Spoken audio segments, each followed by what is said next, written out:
The answering machine. I kept the landline because I liked the sound of it. That is the simple explanation, and for a long time it was the only one I ever gave. Friends laughed when they saw the old beige phone on the little table by my hallway, the coiled cord hanging from the receiver like something out of a house I had grown up in, not a house I own now. They laughed harder when they saw the answering machine beneath it, with its scratched plastic buttons and the small red light that blinked whenever someone had left a message. They told me nobody left messages anymore. They told me voicemail lived in phones now, that cassette tapes belonged in boxes in attics, that I was paying for a line nobody used. I always shrugged and said I liked old things when they still worked. That was true. I liked the little mechanical click when the tape engaged. I liked hearing a voice come out of a machine that had to move in order to remember.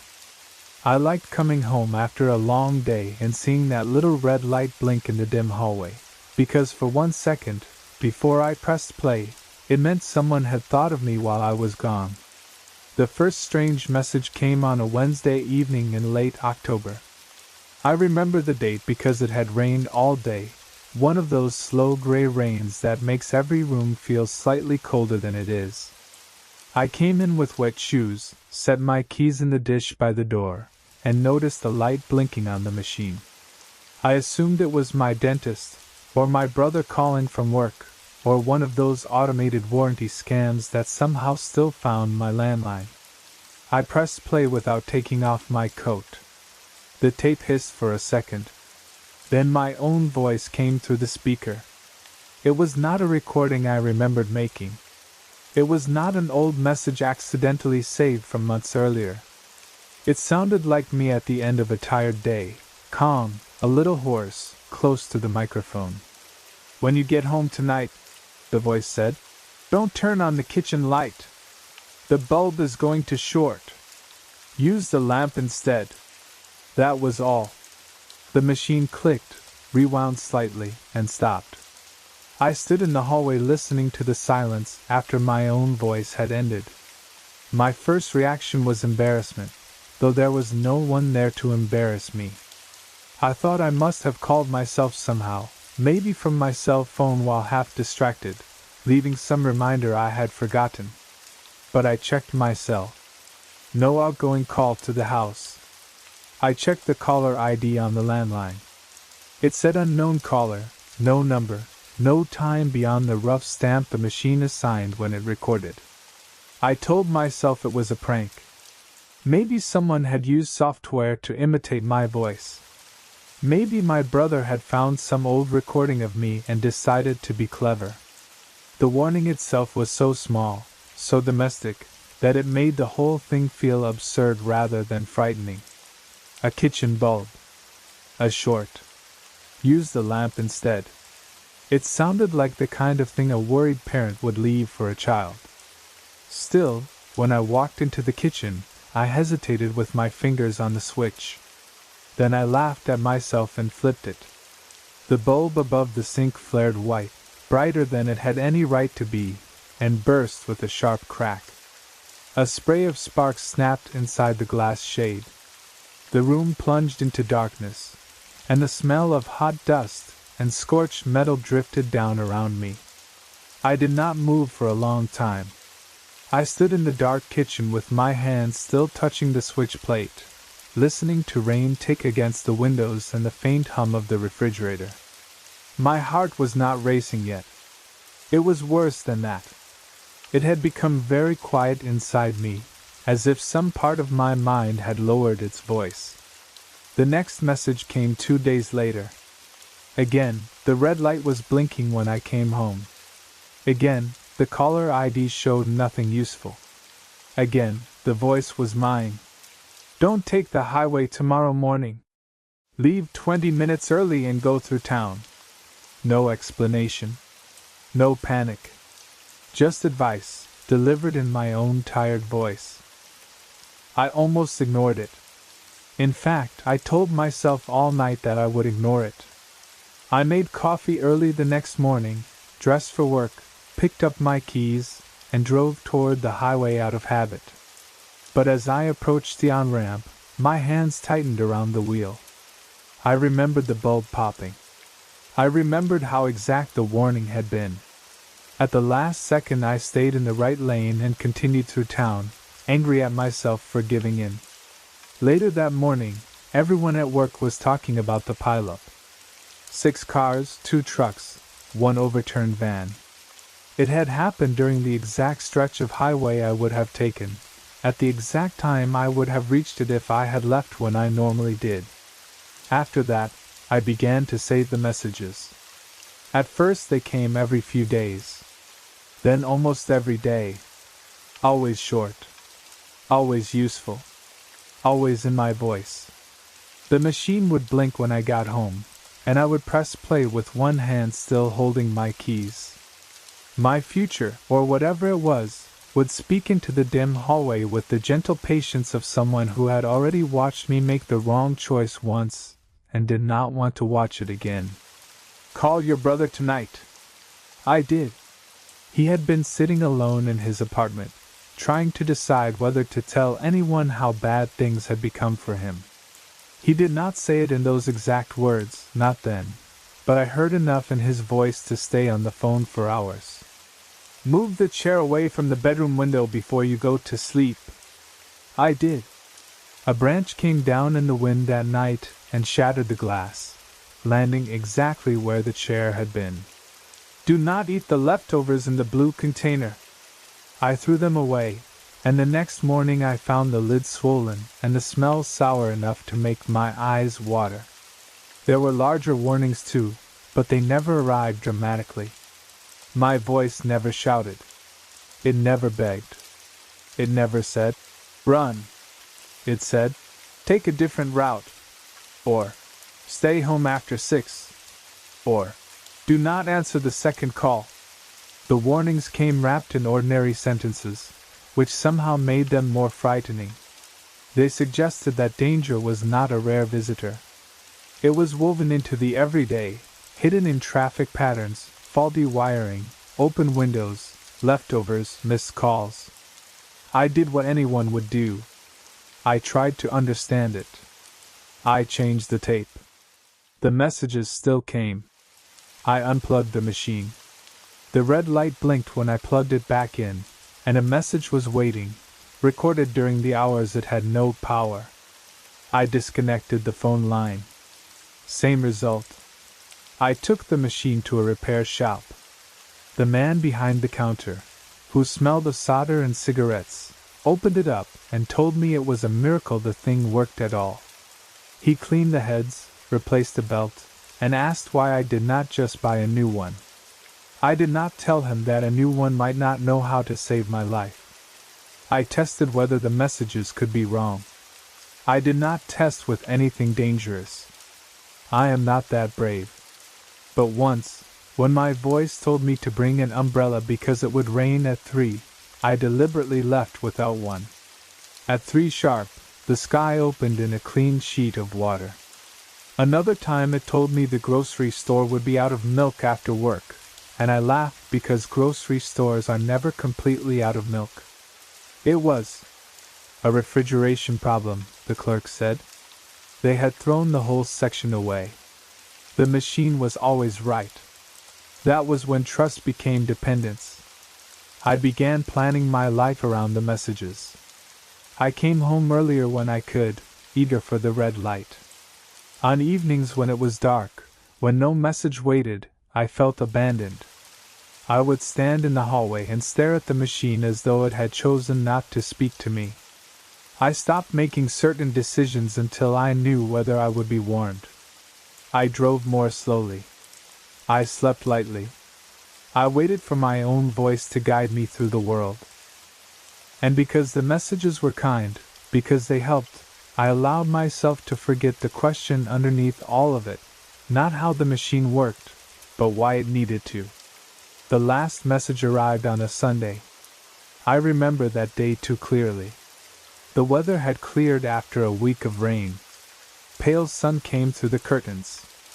I had spent the afternoon cleaning the house, feeling unusually calm, almost foolishly grateful. No message had come for 3 days, and instead of feeling abandoned, I had begun to hope that perhaps whatever strange seam had opened in my life had finally closed. Then, just after dusk, the phone rang. Not the cell. The landline. I let it ring because I rarely answered it. The machine clicked on after 4 rings. My outgoing greeting played, my recorded voice, cheerful and normal, asking the caller to leave a message. Then came a long stretch of silence. I stood in the hallway, watching the red light glow steadily while the tape recorded. The caller hung up. The light began to blink. I pressed play.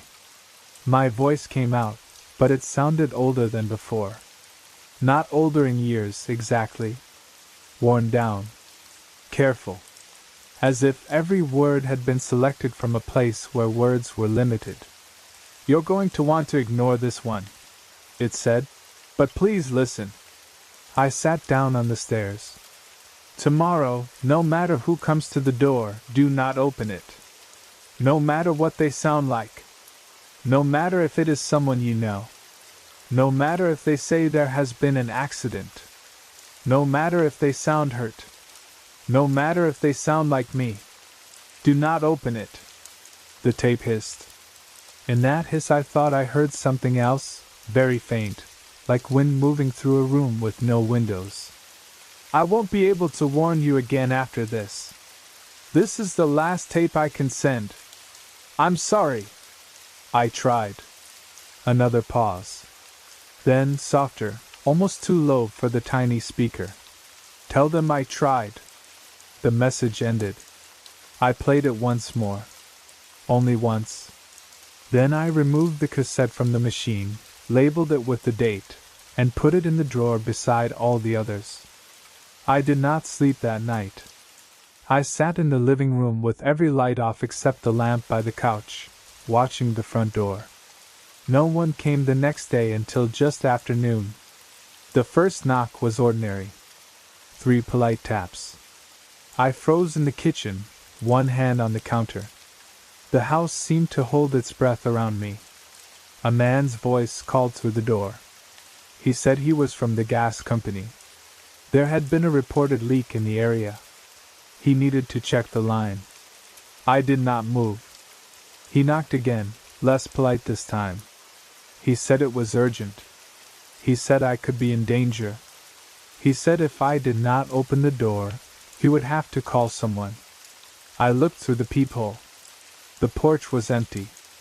The voice kept speaking from the other side of the door. After a while it stopped. An hour later someone else knocked.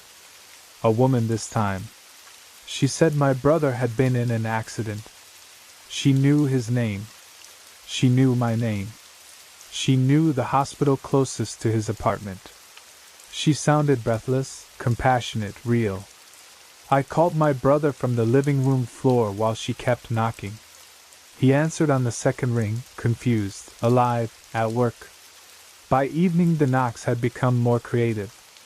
A child crying. A neighbor asking for help. My mother, who had been dead for 9 years, telling me she was cold. At midnight my own voice came from the porch. Not through the answering machine. Not over a phone line. From the other side of the door, close enough that I could hear the shape of my breath between words. "It's okay," my voice said. "You can open it now. That warning was for yesterday." I almost did. That is the part one do not like to admit. My hand was on the lock before I stopped myself. The voice on the porch sighed in exactly the way I sigh when I am disappointed with myself, and then it laughed, very quietly. The machine has been silent ever since. The landline still works. The answering machine still sits on the table. I keep it dusted. I keep a blank tape inside it. I keep the volume turned up, just in case. But the red light has not blinked in months. People still knock sometimes. Not every day. Not even every week. Long enough passes between knocks that I begin to wonder if the danger has moved on, if the last message belonged to a single day I survived. Then, when the house is quiet and the light outside has gone thin and blue, someone will tap gently at the door. I do not open it. I stand very still on my side, listening to whoever is out there. Sometimes they are strangers. Sometimes they are people I love.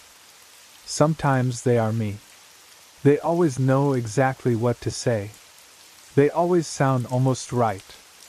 And every time, as I wait in the hallway with my hand pressed against the wall, I think of the final words on the tape. Tell them I tried. I still do not know who they are.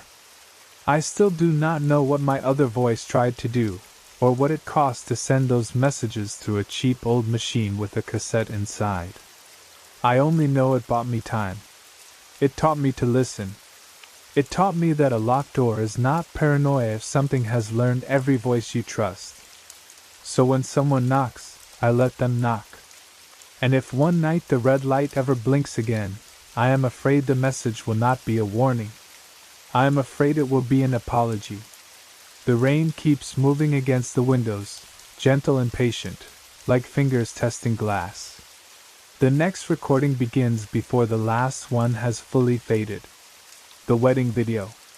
We did not watch the wedding video right away. That feels important now, though I do not know why. It sat in its little white box for almost 3 weeks, propped on the shelf beside thank you cards, leftover place cards, and a dried flower from my wife's bouquet. We told ourselves we were saving it for the right night. We wanted to make a little event out of it. Wine, takeout, blankets on the couch, the two of us laughing at our own nervous faces. There was nothing wrong with waiting. That is what I remind myself whenever I wonder whether watching sooner would have changed anything. The footage was already made. Whatever was in it had already been captured. Delay did not invite him in. Delay only gave us 3 ordinary weeks before we knew. Our wedding had been small by some standards and large by ours. About 100 people. Family from both sides. Friends from college, work, childhood. A lakeside hall with big windows and warm wood beams. It rained in the morning, then cleared an hour before the ceremony, leaving the grass shining and the air smelling like wet leaves. Everyone told us it was lucky. Even the videographer said so when he arrived, cheerful and professional, with 2 cameras, a backup battery belt, and the practiced invisibility of someone who knew how to stand in the middle of a life event without becoming part of it. The day itself remains beautiful in my memory. That is one of the crueler parts. Fear did not erase it. It stained it, but the colors underneath are still there. I remember my wife walking down the aisle. I remember my father crying and pretending he was not. I remember the exact tremble in my own hands when I unfolded my vows. I remember the reception lights reflected in the windows after dark, making the whole hall look as if it were floating on black water. So when the video finally arrived, we were excited. My wife opened the wine. I ordered noodles from the place around the corner. We curled up on the couch and pressed play. For the first 40 minutes, it was exactly what we hoped it would be. There was the venue, filmed from outside in slow, careful shots. The lake, the chairs, the flowers, the guests arriving under umbrellas. There was my face before the ceremony, pale and terrified. There was her laughing with her bridesmaids while someone fixed her veil. There were our vows, our kiss, our families applauding. The editor had done a lovely job, cutting between angles, letting small sounds breathe, a chair scraping, a nervous laugh, the rain dripping from the eaves. We cried. We laughed. We paused to point at relatives. We made fun of my dancing. Then my wife said, "Who is that?" She had paused on a wide shot of the reception hall. People were seated at round tables, plates cleared, glasses half full, a few guests standing near the bar. At the back of the room, just beside the shadowed doorway that led to the coat hall, stood a man. He was tall. That was the first thing I noticed. Tall and narrow, wearing a dark suit that looked wrong for the room. Not costume wrong. Not theatrical. Just old, formal, cut in a style I could not place, with a high collar and sleeves that seemed a little too long. His hands hung at his sides. His posture was very straight. His head was turned toward the camera. I did not recognize him. My wife did not either. We rewound a few seconds. There he was again. Still.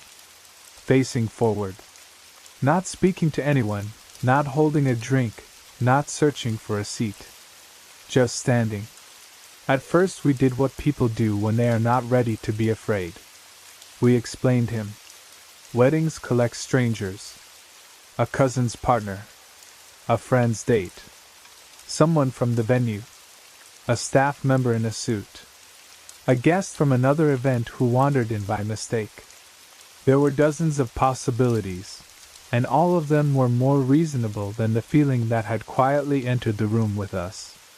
We kept watching. Once we had noticed him, we saw him everywhere. Not constantly. That might have made it easier, in a strange way.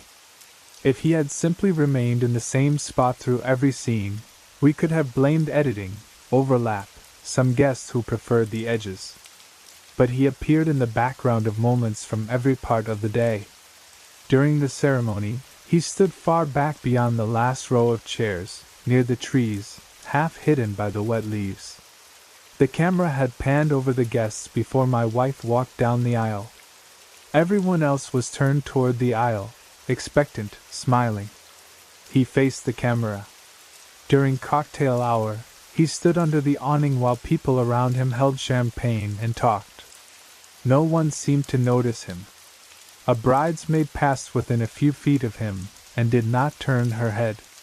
During speeches, he was visible in the reflection of a window behind my best man. The reflection should have been distorted by the darkness outside and the lights inside, but his figure was clear, straight-backed, dark-suited, watching. At the rehearsal dinner footage, which the videographer had included briefly at the beginning of the video, the man was there too. That made no sense. The rehearsal dinner had been family only, 24 people in a private room. I knew every face. Yet in one shot, as my father stood to make a toast, the dark-suited man stood at the back beside the closed door. My wife took out the guest list. We paused the video and went through names. Every guest had been accounted for. Every +1 had a name, a face, a table assignment. No one matched him. I texted my sister a screenshot. She replied with a joke at first, then another message. Wait, who is that actually? I sent it to 2 friends. Neither knew. We told ourselves it was unsettling but harmless.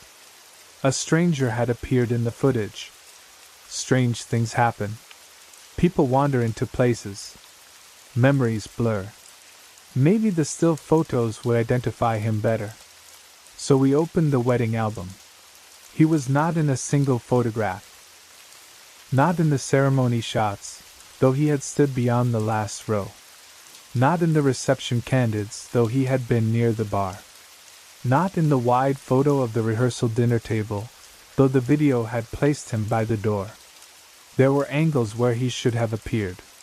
There were pictures taken seconds apart from moments when the video showed him clearly.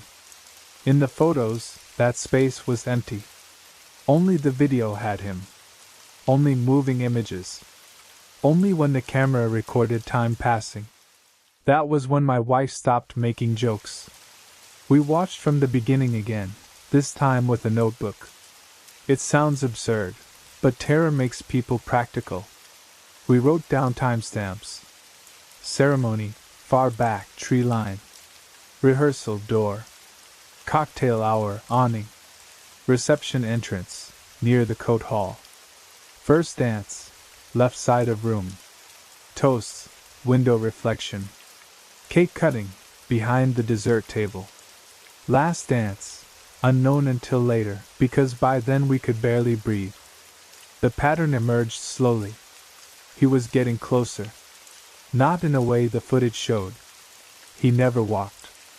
He was never caught in the act of moving from one spot to another. He simply occupied a new position each time the edit changed. At first he was distant, barely more than a vertical shadow among trees. Then he was at the edge of the ceremony. Then inside the building. Then near the reception hall. Then among the guests. Then behind our table. And always facing the lens. Not facing us. Not really. Facing whoever would watch later. There was one clip I still cannot think about without feeling the old pressure behind my ribs. The videographer had filmed guests dancing after dinner. The camera moved through the room, weaving between people. Everyone looked happy and slightly drunk. Lights spun across faces. My wife's aunt clapped along near the DJ booth. In the back of the frame, the man stood among the dancers. He was close enough that guests brushed past him, close enough that a moving elbow should have struck his chest. No one touched him. People moved around him without adjusting their path, as if their bodies knew to leave that space empty even though their eyes did not. Then the camera swung away. When it returned to the same area seconds later, he was nearer. Not much. Maybe 2 tables closer. But the difference was undeniable. My wife whispered, "He's coming toward us." I told her we could stop watching. Neither of us reached for the remote. There is a kind of fear that makes you look away, and another kind that makes looking away feel more dangerous. We needed to know how close he got. We needed to see whether the footage ended before he reached us. It felt childish and superstitious, but the thought had already formed in both of us. The video was not merely showing what had happened. It was still, somehow, allowing something to happen as long as we watched. The final sequence was our last dance. At the wedding, I remembered it as a small private moment inside a public one. Most guests had formed a loose circle. The lights were low. My wife and I were tired, happy, holding each other more than dancing. The videographer had circled us slowly, his camera steady, the background changing behind our shoulders. In the video, the scene begins beautifully. My wife's face is turned up toward mine. I am laughing at something she has said. The song is soft under the room noise. The camera drifts around us. For a few seconds there is no man. Then the camera passes my right shoulder, and he is there. Close. Too close. Standing directly behind me, less than an arm's length away, his dark suit almost blending with mine, his head slightly inclined as if he is listening. His face is clearer than it has been in any other shot, though somehow I still cannot describe it properly. Pale, perhaps. Smooth. Not expressionless, but patient. That is the word that always comes back. Patient. As if he has all the time in the world and knows that distance is only a matter of enough recorded moments. He is not looking at the back of my head. He is looking at the camera. He is looking at us on the couch, 3 weeks later, in our apartment, watching him arrive. The camera continues its slow circle. My shoulder moves out of frame. My wife's face comes into view again. For one heartbeat, I think maybe the man will be gone when the camera completes the circle. Then the footage cuts to black. End of video. No credits. No fade. Just black. We sat there until the television returned to the menu screen. The next day I called the videographer. I tried to keep my voice light. I asked whether he remembered a tall man in an old-fashioned dark suit. He said no. I sent him screenshots. He called back 20 minutes later, no longer cheerful. He said he had checked his raw files. The man was in the footage there too. He had not added anything. He had not noticed him while filming. He did not understand why the man was absent from the still frames he had taken with his secondary camera. He offered to remove him from the edited video. My wife said no before I could answer. I understood why. Removing him would not make him not have been there. It would only mean we had a version we could watch without seeing him, and that felt somehow worse. Like pretending a door was closed because you had turned your chair away from it. We put the video back in its white box and stored it in the closet. For months, nothing happened. Then one night, during an argument about nothing important, my wife said, "Do you ever feel like someone is standing behind you?" I did not answer quickly enough. We both felt it. Not all the time. Not even often. But sometimes, while brushing our teeth or washing dishes or sitting at our desks, one of us would suddenly freeze with the certainty that someone had just stepped into the space behind us. Turn around, and there would be nothing. Of course there would be nothing. He was never in still pictures. He was never in the places you looked at directly. He belonged to recording. That became our private rule. No filming in the house. No video calls unless necessary. Laptop cameras taped. Security cameras disabled. We stopped taking little videos of ordinary life, even though everyone does that now, even though phones make it effortless to preserve everything. We took photos instead. Stills felt safer. A year after the wedding, my wife's cousin sent us a clip from the reception. She had found it on her phone, forgotten in a folder. It was only 12 seconds long. In it, people were laughing at a table, and my wife was leaning into frame to say something. Behind her, at the edge of the shot, stood the man. Closer than he had been in the official video at that point in the night. His face turned toward the phone. We deleted the clip. Then we called her and asked whether she had more. She said probably. She loved filming at events. She promised to check. She never found the folder again. Sometimes I think about all the cameras at our wedding. Phones in pockets. Phones on tables. The videographer's equipment. The little screen on the DJ booth. Devices recording pieces of the day from angles we have never seen. I think about the possibility that somewhere, in some forgotten cloud backup, the reception is still continuing. The camera is still rolling. The last dance does not cut to black. The man behind my shoulder takes one more step. Then another. Then the distance finally closes. Our marriage is good. I want that said. We are happy. We talk about ordinary things, bills, groceries, vacations, whether the couch needs replacing. We have built a life that is not defined by a figure in a wedding video. But we have never watched it again. The white box remains in the closet, beneath winter blankets and a broken humidifier. I know exactly where it is. So does my wife. Neither of us says so, but when we move things around in that closet, we are careful not to touch it. Because the last frame of our wedding is not us dancing. It is not the kiss, the vows, the lights, the rain-cleared sky, the lucky wet grass. It is a dark-suited stranger standing just behind me, looking out through the camera as if the wedding was never the thing he wanted. As if we were only the reason someone kept recording long enough for him to come closer. The screen goes dark. The room returns. Somewhere under the rain, another tiny mechanism clicks, and the next saved sound begins. The voice memo. I use the voice memo app for everything. That is why the first recording did not frighten me immediately. My phone was full of little scraps of myself, grocery lists, song fragments hummed badly into the microphone, reminders to cancel appointments, half-formed ideas I saved while walking, names of books people recommended, dreams described before they faded. Sometimes I would record a note while driving and forget it existed for weeks. Finding an unfamiliar memo was not strange. My life had always left audio crumbs behind it. The strange thing was the timestamp. 3:33 a.m.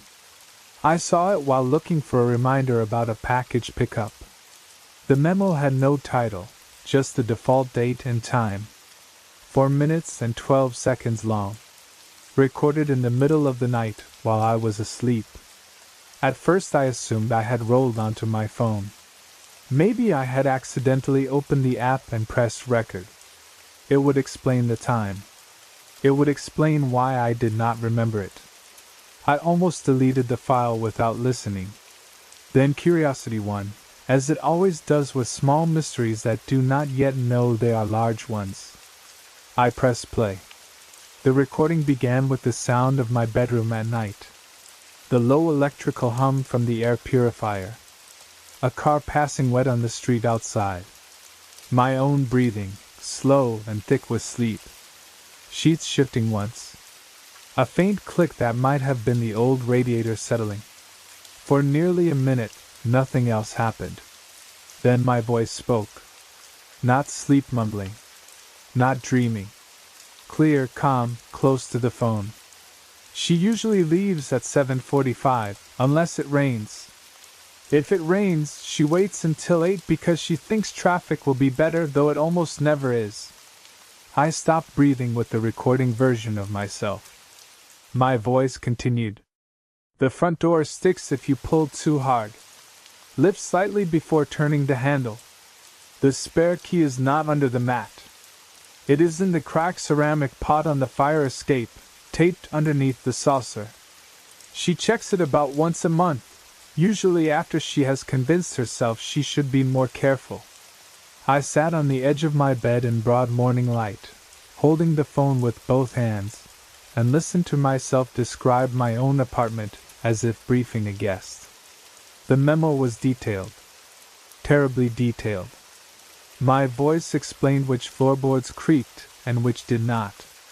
It said the kitchen window latch looked locked even when it was not. It mentioned that I slept with one earbud in if I was anxious, but never both, because I wanted to be able to hear if something happened. It described my morning routine, my passwords habits, the drawer where I kept old IDs, the little tremor in my left hand when I was scared and trying not to show it. Some of the details were things no one else knew because they were not important enough to tell. That was what made it feel intimate in the wrong direction. Not secrets, exactly. Texture. The private mechanics of being me. Near the end, my voice paused. Then it said warmly, "That should be enough for tonight." There was a sound in the room that I had not noticed before. A small movement. Fabric? Breath? Something shifting its weight near the foot of my bed. My voice continued, even softer. She does not remember making these. She never remembers. So she won't suspect you yet. Take your time.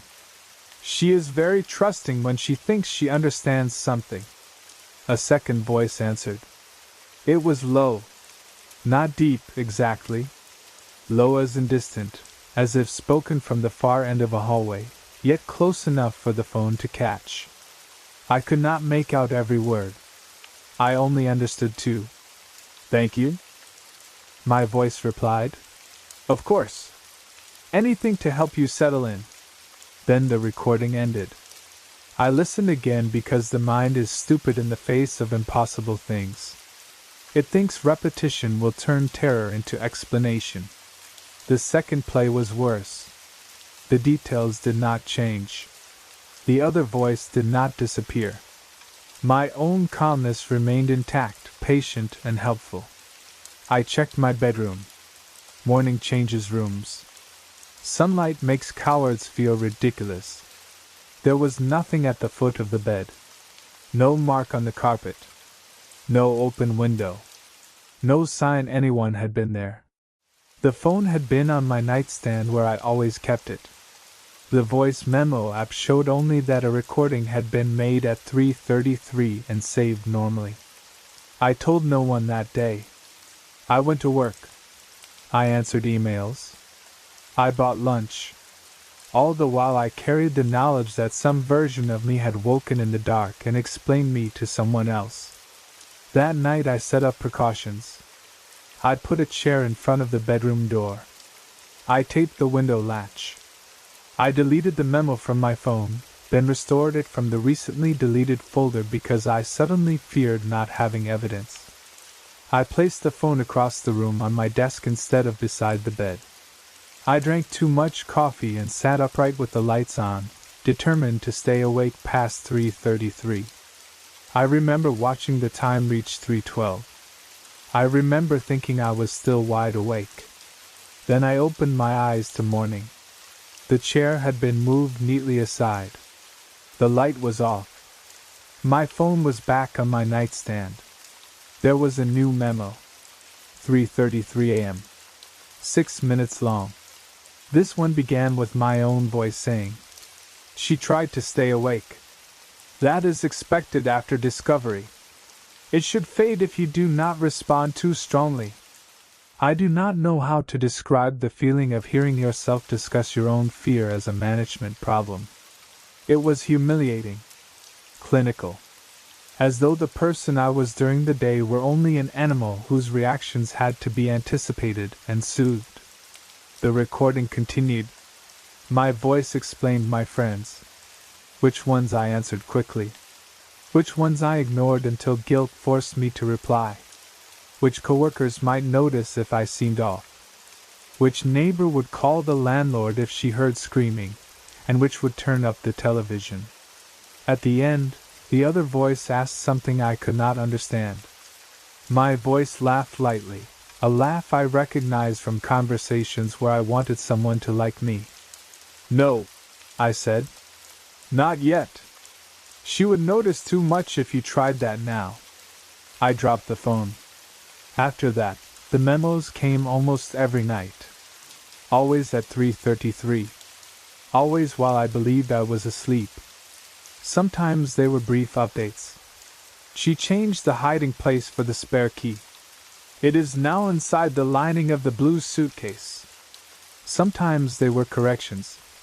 "Ignore what I said about the window. She fixed the latch." Sometimes they were reassurances offered to the unseen listener. "Her suspicion is intense but unfocused. That makes it easier. She is looking for an intruder, not for cooperation." Cooperation. That word appeared often. My nighttime voice never sounded forced. It never sounded frightened. It sounded willing. More than willing. Proud, almost, to be useful. I tried recording myself while I slept. I bought a small camera and set it on the dresser. The next morning the camera showed 8 hours of corrupted black video, but the audio survived. At 3:31, I heard myself sit up. At 3:32, I heard my feet touch the floor. At 3:33, I heard my phone unlock without a passcode. Then my voice said, "She has put up a camera.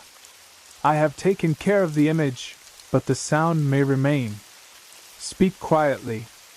The other voice made a sound that might have been amusement. I took the phone to a repair shop and said it was recording by itself. The technician ran diagnostics, found nothing, and suggested a factory reset. I did one. The memos continued. I bought a new phone under a different account. The first night I placed it sealed in its box on the kitchen counter. At 3:33, it recorded from my bedroom. The memo was titled automatically, as always. My voice said, "She thinks the device matters. Let her. It gives her something small to fight." There are sentences that become rooms you live inside. That was one of mine. I began to fear sleep more than anything. Not nightmares. Not paralysis. Sleep itself. The surrender of time. The fact that every night I vanished and someone wearing my voice took my place, sat upright in my dark bedroom, and helped something learn how to enter my life without disturbing the surface. Friends noticed. Of course they did. They said I looked tired. I joked about insomnia. One friend offered to stay over. I almost said yes. Then I imagined the 333 voice explaining her to, where she slept, what she feared, how best to imitate me if calling her from another room. I said no. The memos shifted after that, as if my refusal had been reported. She is isolating, my voice said one night. This may help later, but for now it increases vigilance. Another night, she nearly told Mara. I discouraged it during the day by making the idea feel embarrassing. It worked. That was when I understood that the cooperation did not begin at 3:33. It had access to me while I was awake too. Not fully. Not openly. But in nudges. A reluctance to call someone. A sudden wave of shame. A decision to delete a message before sending it. The little internal pressures I had always assumed were mine. Maybe some of them were not. One morning I found all the old memos arranged into a playlist called Settling. I had not made it. The title appeared in all capital letters. There were 32 recordings. I listened to pieces of them the way a person touches bruises to see how badly they hurt. The later recordings had become less informational and more instructional, but not to the thing in the room. To me. She will need to understand that resistance is only another form of preparation. She should keep the apartment clean. It prefers clear paths. She must stop sleeping with a lamp on. The light confuses the edges. She should be told gently that there are worse arrangements than being useful. The other voice spoke more often now. I could understand it better. It never said much. It asked questions. It wanted to know about names, routines, memories. Once it asked whether I loved my life. My voice answered, after a long pause. Enough to protect it from shock. I do not know what that means. I think about it constantly. The last memo I listened to was recorded 2 nights ago. It began differently. No hum. No breathing. Just my voice, already speaking. She is reading these in the morning now. That means this can be used. A pause. Then my voice addressed me directly. I know you hate this. I know you think I am betraying you. But you only experience the fear. You do not remember the conversations. You do not remember how patient it has been. You do not remember what it promised not to do if we help. I am the part of you that wakes up and has to negotiate. I am the part that knows what is standing here. So please stop making this harder. The other voice whispered something. My voice said, soon. I have not listened to last night's memo yet. It is on my phone now, waiting. 3:33 a.m. 11 minutes and 9 seconds. The longest one so far. I keep telling myself I will play it after I finish writing this down. I keep telling myself evidence matters. I keep telling myself that if some hidden part of me is helping something settle in, then the daytime part can still warn someone, somehow. But I am tired. That is the worst of it. Not the fear. Not even the voice. The tiredness. The deep, soft pressure behind my eyes that says sleep would be easier. Sleep would let someone else handle this. Sleep would put me in the hands of the part of me that knows what to say when the thing at the foot of the bed asks another careful question. My phone just lit up. A new voice memo notification appeared, though it is afternoon. No timestamp. No title. Only a duration, 12 seconds. I played it before I could stop myself. It was my voice, whispering from very close to the microphone. Do not worry. Tonight she finally meets you properly. Behind my voice, another sound breathed in. Not at the foot of the bed this time. Closer to the phone. Closer to me.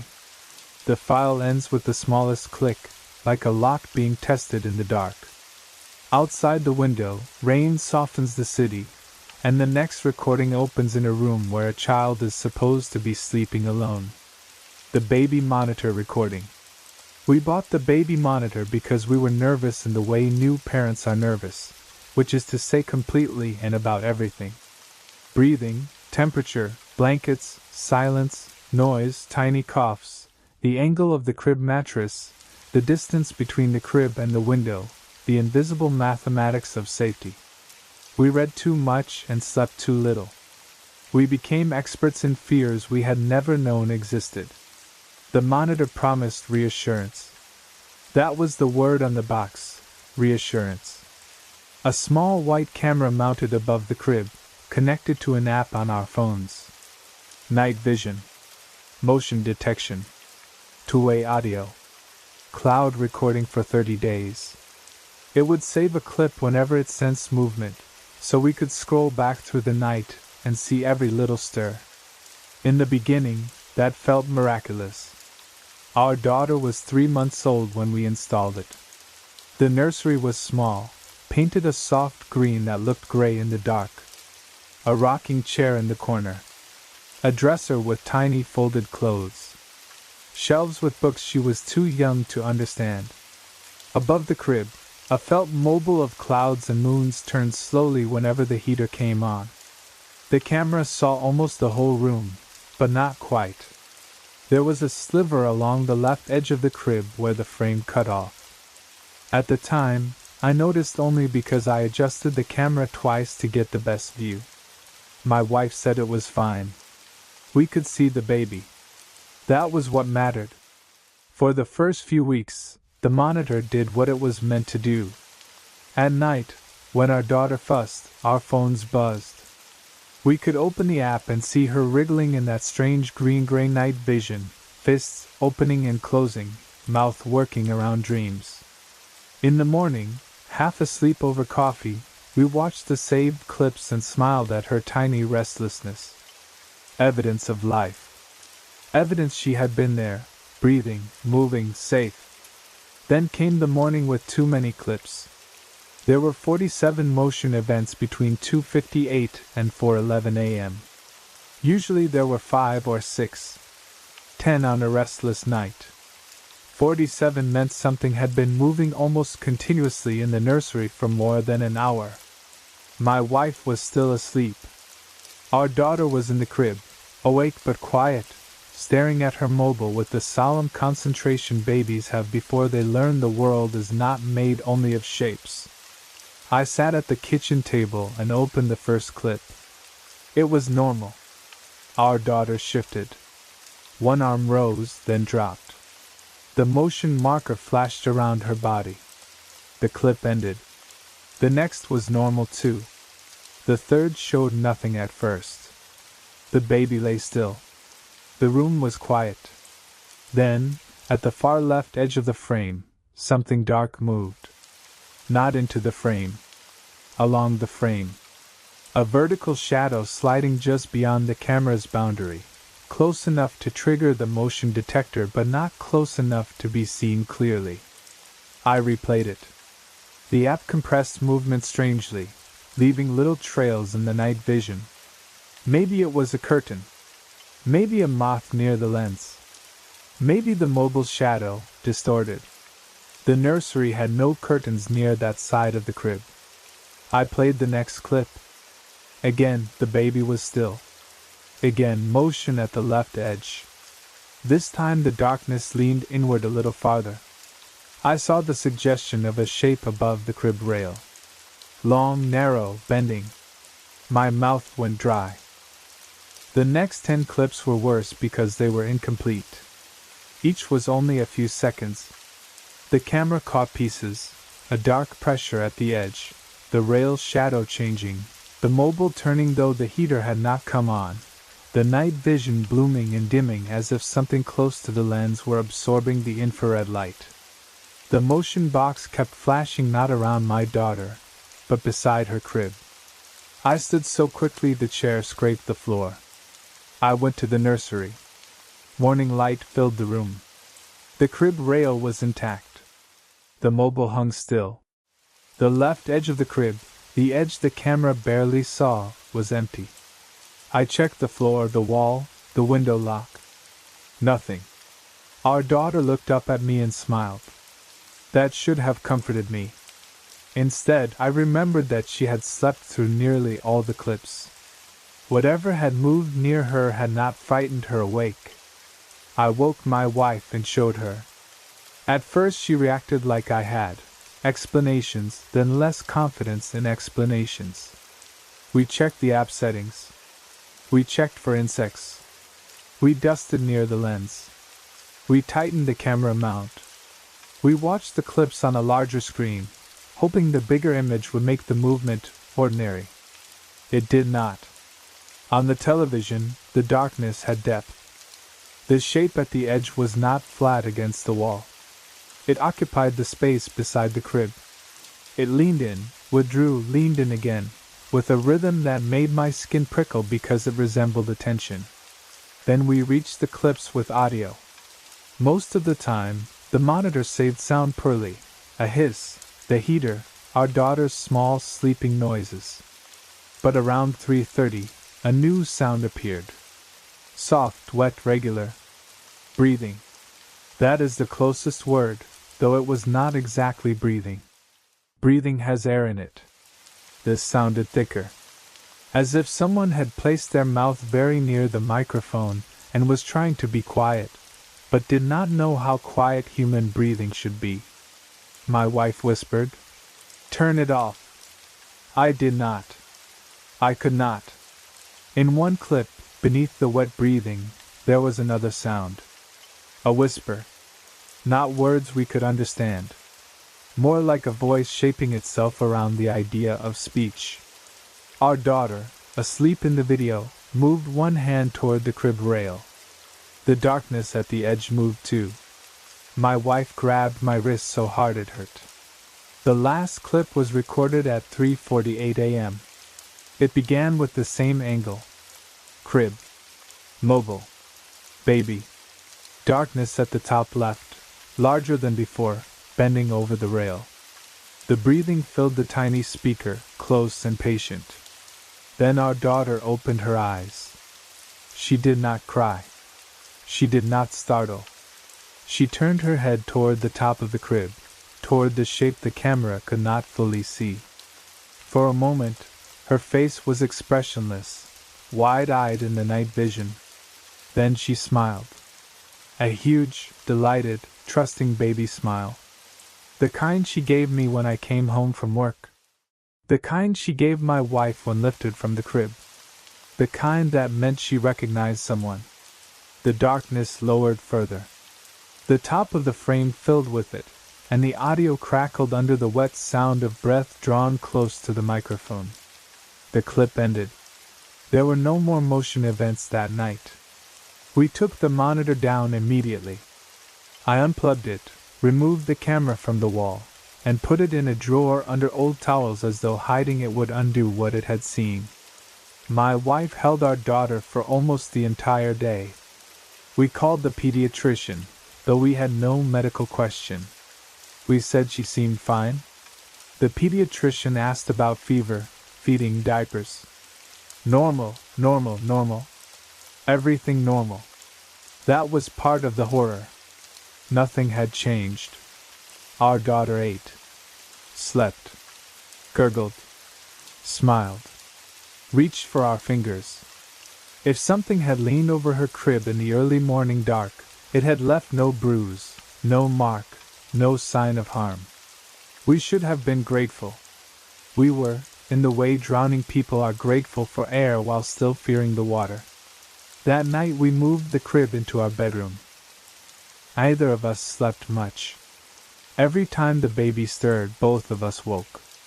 Around 3:48, I found myself staring into the dark above the crib, waiting to hear that wet breathing again. I heard only the heater and my wife quietly crying. We deleted the app, then reinstalled it because my wife wanted to save the clips as evidence. The cloud library was empty. Not just the strange clips. All clips. 30 days of recordings gone, as if the account had never stored anything. I checked my phone's cache, backups, recently deleted files. Nothing. But before deleting the app the first time, I had saved one clip to my phone. The last one. 3:48. I watched it only twice more. Once alone, once with a friend who worked in home security and owed me honesty. He did not laugh.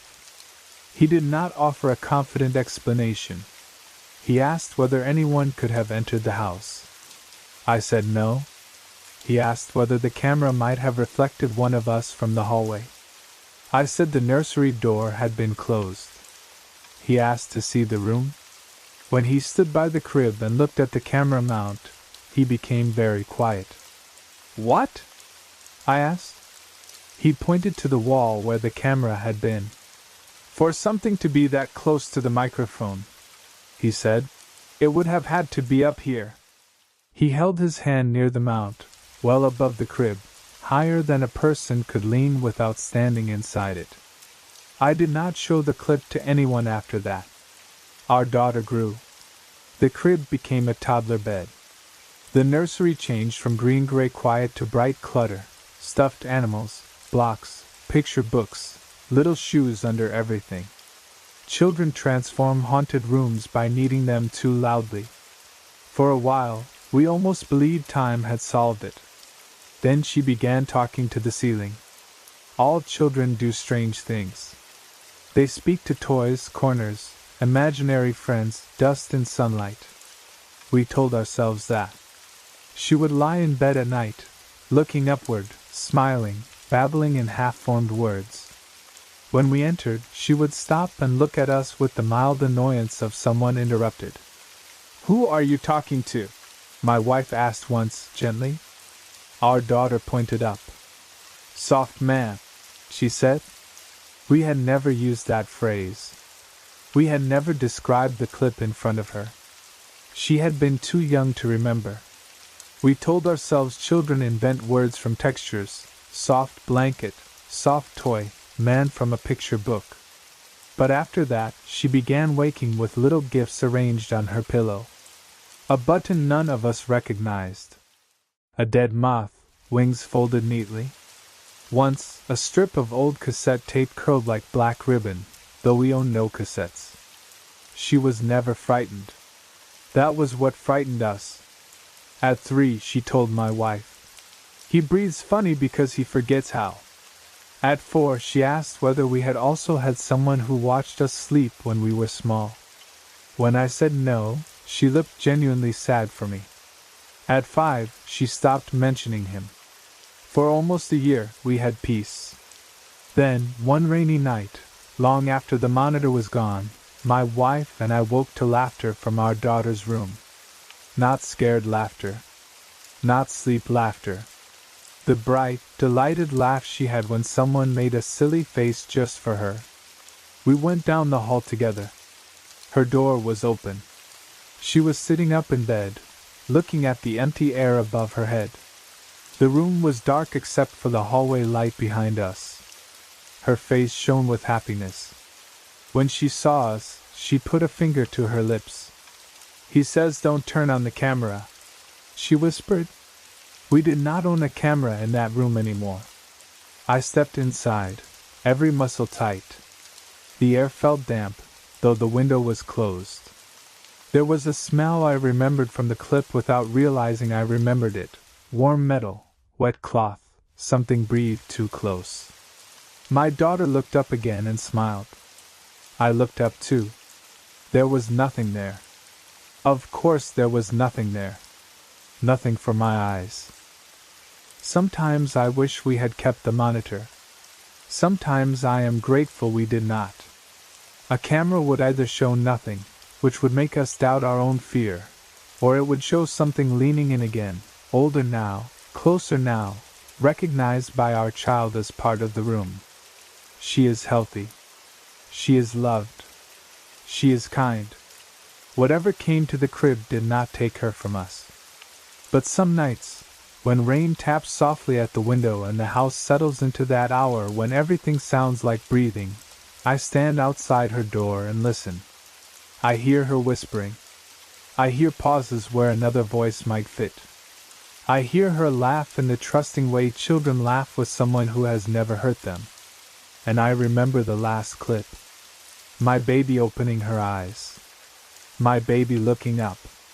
My baby smiling at the darkness filling the top of the frame. The sound of rain blends with the old electronic hiss of night vision. Somewhere inside a wall, something waits to be found and played. The cassette in the wall. Old houses keep more than dust. Anyone who works on them knows that. They keep coins under floorboards, newspapers stuffed into gaps for insulation, children's drawings behind kitchen cabinets, dead wasps in attic corners, letters that slipped behind radiators and waited 50 years for someone with a pry bar. I have found all of those. I have found a wedding ring wrapped in cloth, a glass bottle full of bent nails, a photograph of a woman no one living could identify. Most discoveries are small and human. They make you feel connected to the people who built, repaired, and lived in a place before you arrived with your tools. That is why I was pleased when the cassette fell out of the wall. The house was a narrow 2-story place on the edge of town, older than its records by at least 20 years. The owner, a young man who had inherited it from an aunt, wanted the downstairs opened up, wall removed, kitchen expanded, old plaster stripped, wiring updated. Ordinary renovation. The kind where you find surprises but expect them to be expensive rather than impossible. The wall in question separated the dining room from a small back sitting room. It was not load-bearing, but it was stubborn.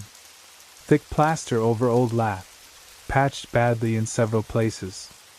I spent the morning breaking it open section by section, sweating through my shirt, while rain darkened the windows and the empty house echoed with each strike. Just before noon, my pry bar caught something soft behind the lath. I pulled away a chunk of plaster. A small parcel dropped into the debris at my feet. It was wrapped in oilcloth, tied with string so old it had gone stiff. At first I thought it might be money. People hide money in walls more often than you would think, and it is almost always disappointing. A few bills too damaged to spend, coins worth less than the story you invent for them. But the parcel was the shape of a cassette tape. I carried it to the kitchen, washed my hands, and unwrapped it carefully.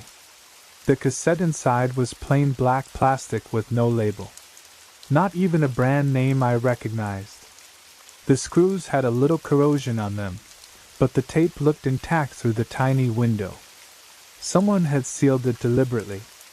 Someone had wanted it found later, but not by accident too soon. There was an old tape deck in my work truck. Not because I am nostalgic, but because the truck was older than some of the houses I work on and the radio had never been replaced. I took my lunch break in the driver's seat with the rain tapping on the windshield, slid the cassette into the deck, and pressed play. For a few seconds there was only hiss. Then a man's voice spoke. "If you are hearing this," he said, "then you are tearing down the wall I sealed it in." I stopped chewing. The voice was calm, educated, older. Not theatrical. Not frightened in any obvious way. It had the measured pace of a person reading from notes, though I could hear breath in the pauses, the effort of remaining steady. "That means enough time has passed," he continued. "Or perhaps not enough.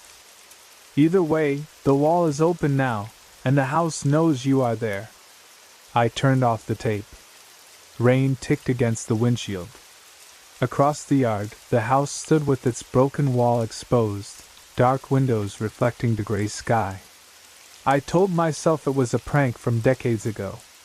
Builders do that sometimes. They leave jokes for future workers, skeletons made of wire, fake notes about buried treasure, beer bottles hidden in sealed spaces. A creepy cassette in a wall was elaborate, but not impossible.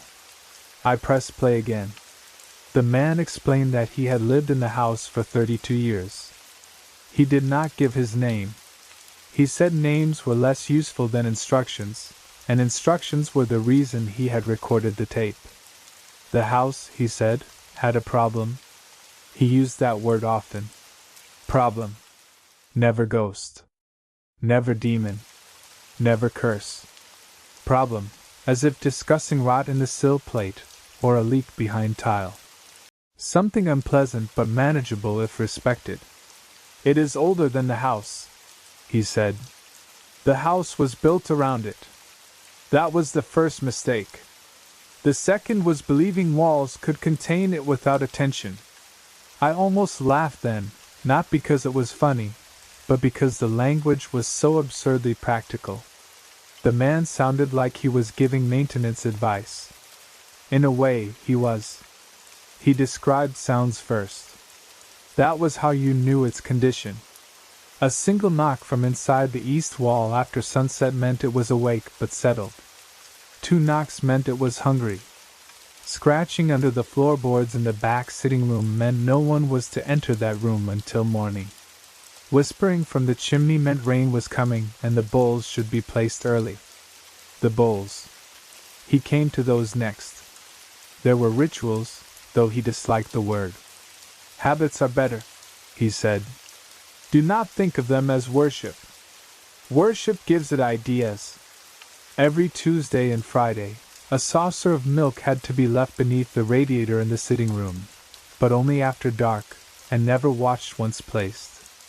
On the last day of every month, a personal object had to be placed in the small cupboard under the stairs, something used, handled, carrying the warmth of a life. A glove. A comb. A child's wooden block. The object would be gone by morning. If it was not gone, the house was displeased, and no one should sleep inside the following night. Certain rooms had rules. The sitting room door must remain closed between midnight and dawn. The mirror in the upstairs hall must be covered if a guest slept over. No one should count the stairs aloud. If someone heard their name called from the cellar, they were to answer with the name of a dead person, not their own. I sat in my truck with my sandwich forgotten in my lap and listened to a dead man teach me how to live with something hidden inside a renovation job. The worst part was not the content. It was the specificity. Pranks are broad. They want a reaction quickly. This tape did not. It accumulated detail with the patience of lived experience. The man corrected himself. He clarified exceptions. He said children should not be allowed to sleep in the front bedroom until they were old enough to lie convincingly, because the problem liked truthful voices. He said dogs saw it too clearly, and cats not clearly enough. He said if flies gathered on the inside of a window in winter, the house should be left empty for 3 days. Then he described the wall I had opened. The partition between the dining room and the rear sitting room must remain sealed, he said. Not because it holds the problem back. It does not. But it helps it believe there is still a boundary. I looked across the yard at the torn open wall. It is important, he continued, that the wall not be opened casually. If it must be opened, the person who opens it becomes, for a time, responsible. This is not fair. I know it is not fair. But fairness has never mattered much to houses. I turned the tape off again.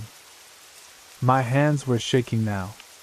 I wanted to get out of the truck, walk back inside, and laugh at myself. I wanted to rip the rest of the wall down just to prove plaster was plaster and lath was lath. Instead, I sat there staring at the rain on the windshield until the drops blurred the house into a dark vertical shape. The owner arrived around 1 to check progress. I did not mention the tape. What would I have said? That his aunt's house had maintenance requirements involving milk, personal objects, and a wall that helped something believe in boundaries? He would have thought I was trying to increase the estimate. He stood in the dining room, admiring the demolition. Really opens it up, he said. From somewhere beneath our feet came a single knock. He did not react. I did. It was not loud. It was not dramatic. Just one dull tap from below the floorboards, as if someone under the house had raised one knuckle and tested the wood. The owner kept talking about kitchen islands. I said I needed to check something in the truck. I played the tape again from where I had stopped. The man was discussing what to do on the first night after the wall was opened. "You will be tempted to leave," he said. "I understand that. I would not blame you. But leaving does not always remove responsibility. It may follow the person who opened the boundary, particularly if the house has seen their face." I looked at the house. Its front windows were dark with rain. "There are ways to transfer responsibility back," the voice said. "These must be performed before full dark." He listed them. "I will not. That is not me being dramatic. I will not write them down because knowing them feels like leaving a tool where someone desperate might use it badly." The instructions involved the open wall, a spoken apology, 3 objects from 3 different rooms, and something living carried across the threshold and released. Not killed. Released. The distinction mattered to him. He repeated it twice. Then came a long pause. When the man spoke again, his calm had cracked slightly. "If you cannot complete the habits, and if you choose not to return, do not speak your full name inside the house after opening the wall. Do not let anyone record your voice there. Do not sleep within sight of any doorway for 7 nights. If you hear someone moving in the room behind you, do not turn around quickly. It prefers the quick turn. I do not know why." I removed the cassette from the deck. That should have been the end of it. A sane person might have thrown the tape away, finished the job, and cashed the check. A braver person might have gone back inside and performed whatever strange steps the voice required before dark. I did neither. I packed my tools. The owner called from the porch as I loaded the truck. I told him I had a scheduling conflict. A family emergency. Something unavoidable. I lied badly, and he knew it. He asked about the exposed wall. I said I would recommend someone. He was annoyed, then angry. He had every right to be. I had opened a wall and abandoned the job before rain had even stopped. As I pulled away, I saw him standing in the doorway, phone in hand, probably calling another contractor. Behind him, in the dining room, the open partition gaped black. The tape sat on the passenger seat. I drove until the town was 20 miles behind me. Then 40. Then the sky began to darken, and I realized I had been watching the rearview mirror more than the road. That night, I did not sleep at home. I rented a motel room off the interstate, one of those places where the carpet smells permanently damp and the curtains never close all the way. I chose a room on the 2nd floor. I pushed the table in front of the door. I did not speak aloud. I placed the cassette in the sink under a towel because I did not want it near me, then took it out again because I did not want it out of sight.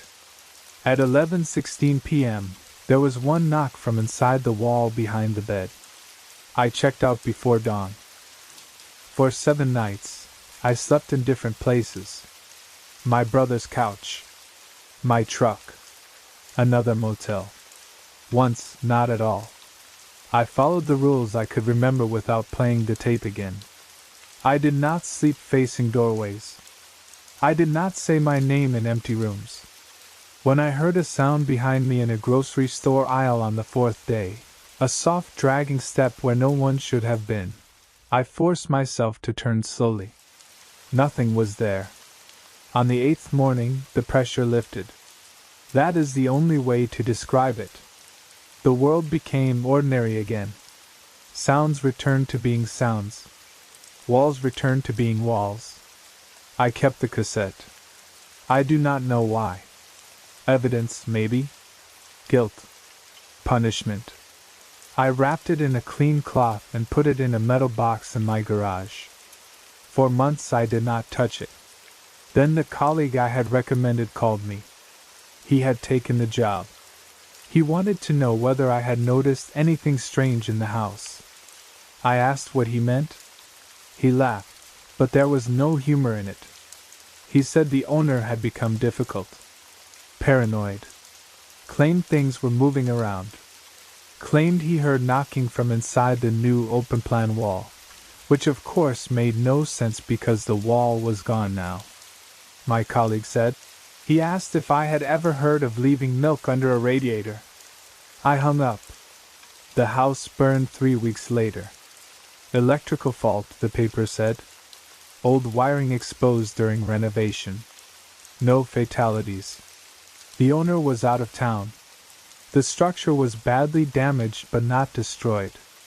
In the photograph, firefighters stood in the rain before the blackened shell. The front wall had collapsed enough that you could see into the dining room and the back sitting room beyond it, finally opened completely to the world. In the photo, on the upstairs window glass, soot had marked a handprint from the inside. Too high for a person to reach. I moved the cassette from the garage to a safe deposit box. That sounds excessive, but I could not keep it in the house anymore. Some nights I imagined hearing tape hiss through the walls. Some nights I woke certain I had left a saucer of milk somewhere, and needed to check before morning. I have never played the cassette past the section about the first night. There is more on it. A lot more. I know because the tape kept turning when I stopped it. The man had not finished. There were further instructions, histories, maybe explanations. Part of me wants them. Part of me thinks knowledge is only another open wall. The last time I visited the bank, I opened the box just to make sure the tape was still there. It was. But the oilcloth I had wrapped around it was damp. Not wet from water. Damp like breath. And pressed into the cloth, faint but visible, was the shape of one long finger. I closed the box and left. I do renovation work still. Old houses, mostly. People ask if I enjoy finding things in walls, and I say yes because most of the time that is true. Most of the time, what falls out is a newspaper, a coin, a message from the harmless dead. But when a wall comes down too cleanly, when the cavity behind it opens dark and quiet, I pause before reaching in. Because some things are not hidden to be preserved. Some things are sealed away so they can keep believing there is a boundary. And if you open that boundary, even by accident, even at noon on an ordinary rainy day, the house knows you are there. The truck door closes. The tape stops. Out beyond the windshield, trees gather in low evening light, and a phone lies among wet stones, still holding the last thing it saw. The last video on the phone. The search lasted 9 days officially, though people kept looking long after that. They always do when someone disappears in country that looks beautiful from a distance. Volunteers came with dogs, drones, maps sealed in plastic. Rangers marked grids. Friends posted photographs online. Smiling man, 34, experienced hiker, last seen wearing a red jacket and gray pack. His family waited in the visitor center with coffee they did not drink, answering the same questions until the questions became part of the room. His name was Daniel, though most reports used only his last name. I did not know him. That matters. I was not family, not a friend, not one of the people with the right to grief. I heard the story later from someone connected to the recovery of his belongings, and even that second-hand knowledge has stayed with me in a way I resent. Some stories enter you without permission. They become images you did not see but cannot stop seeing. Daniel had gone alone into a stretch of forested high country known for old logging trails and sudden weather. Not wilderness in the mythic sense. There were trail markers, campsites, ranger patrols. People hiked there every weekend. But beyond the popular loop, the land folded into gullies and ridgelines where GPS signals weakened and sound behaved strangely. A person could be close and still unseen. He texted his sister a photo at 4:12 p.m. on a Friday. Golden light through pines, his boots at the edge of a rocky overlook. Caption: found a perfect spot for tomorrow morning coffee. That was the last message anyone received. When he missed his planned return on Sunday, people worried but did not panic immediately. Hikers get delayed. Weather shifts. Phones die. By Monday morning, worry had become action. By Wednesday, the search had grown large enough to make the news. By the following week, the official tone had changed from rescue to recovery, though no one said that too loudly near the family. They found no body. No torn clothing. No blood. No campsite. No clear sign of animal attack or fall. His car remained at the trailhead. His permit was in order. His route, as far as anyone could reconstruct it, made sense. It was as if he had walked out of the frame of the world while carrying everything that might explain where he went. Months later, another hiker found the phone. It was wedged between rocks below a spurt trail, half buried in needles and mud, screen cracked but intact inside a waterproof case. The battery was dead, of course. The case had kept most of the weather out. The hiker turned it over to the ranger station, and eventually the data was recovered. There were photographs from the trip. Ordinary photographs. Trail signs, meals, views, a blurry squirrel, a selfie at the overlook he had sent his sister. Then there was the final video. The family did not watch it. I am glad for that. The person who told me about it had seen it because of their work. They described it carefully, reluctantly, the way you describe a wound without wanting to reopen it.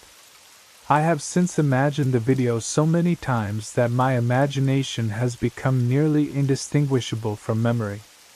It begins at 6:07 p.m. on Friday. Daniel is filming himself in warm evening light.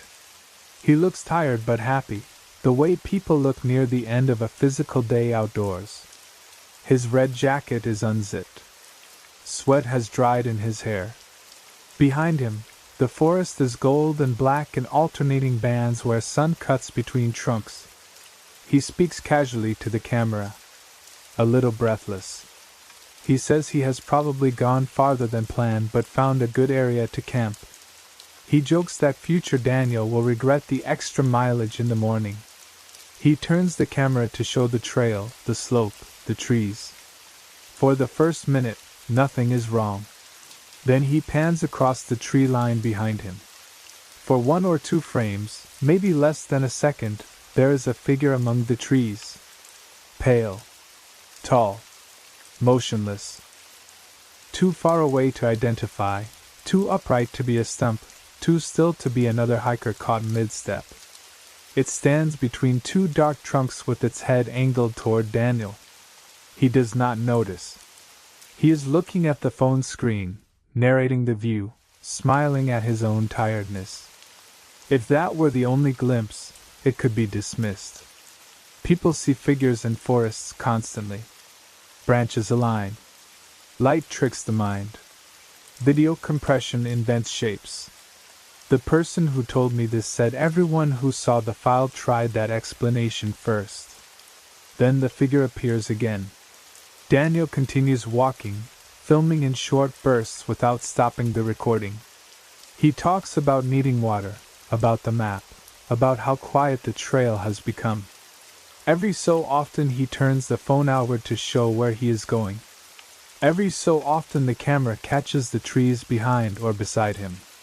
Each time, the figure is there. Not always in the same place. Never moving on camera. It simply reappears wherever the lens happens to look, as if it has relocated during the moments when Daniel is facing away. At first it is deep in the woods, partly hidden by trunks. Then closer to the trail. Then on the slope above him. Then behind a fallen log only yards from where he had passed. Daniel never sees it. That is the part that makes the video unbearable, according to the person who watched it.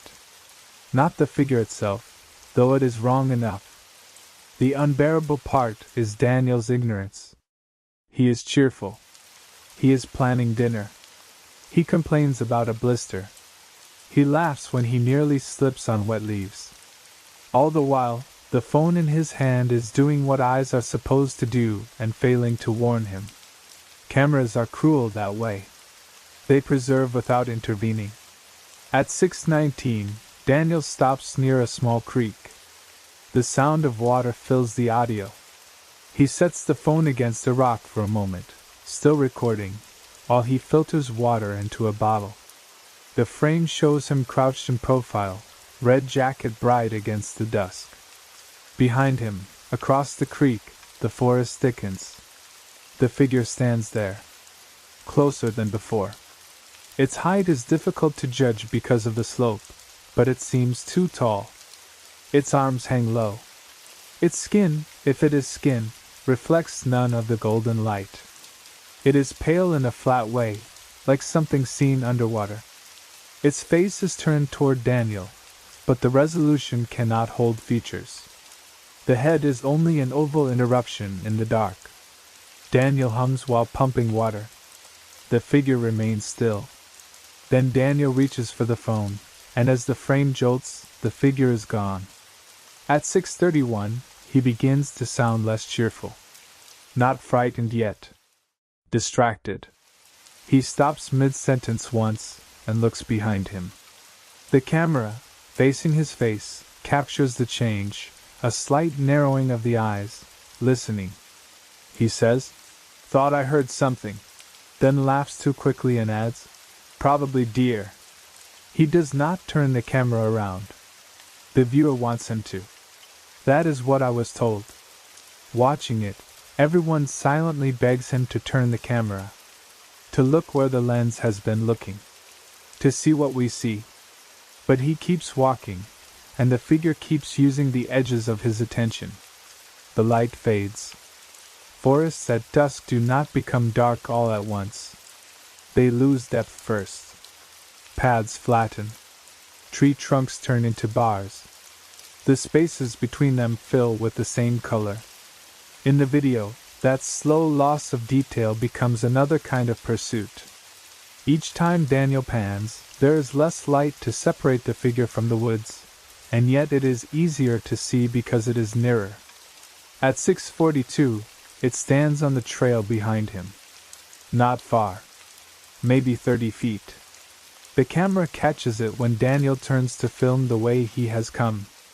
He is talking about whether to backtrack to a site he passed earlier. The phone swings down the path, and there it is, pale shape centered between the trees, directly on the trail, facing him. Daniel is looking past the phone, not at the screen. He does not notice. For half a second, the figure's head seems to tilt. Then Daniel turns the camera back to himself and says, "Yeah, maybe not. Getting too dark to mess around." The person telling me the story said that was when one of the investigators swore aloud. After that, Daniel stops joking. He walks faster. His breathing changes. He still has not seen it, but some animal part of him knows the forest is wrong. He says he is going to find a flat spot immediately. He says the trail feels different than it did on the map. He says, under his breath, "Come on, man," though no one is with him. At 6:47, the audio picks up a sound. A knock. Wood on wood, somewhere behind him. Daniel freezes. "Hello?" he calls. No answer. He laughs once. Not a real laugh. "If that's a person, you're freaking me out." The camera points down at his boots. Wet leaves. A root. The red hem of his jacket moving with his breath. Another knock. Closer. He turns then, but not all the way. The camera swings sideways, catching only a blur of trunks. For a single frame, there is pale color between them. Then the phone drops back down.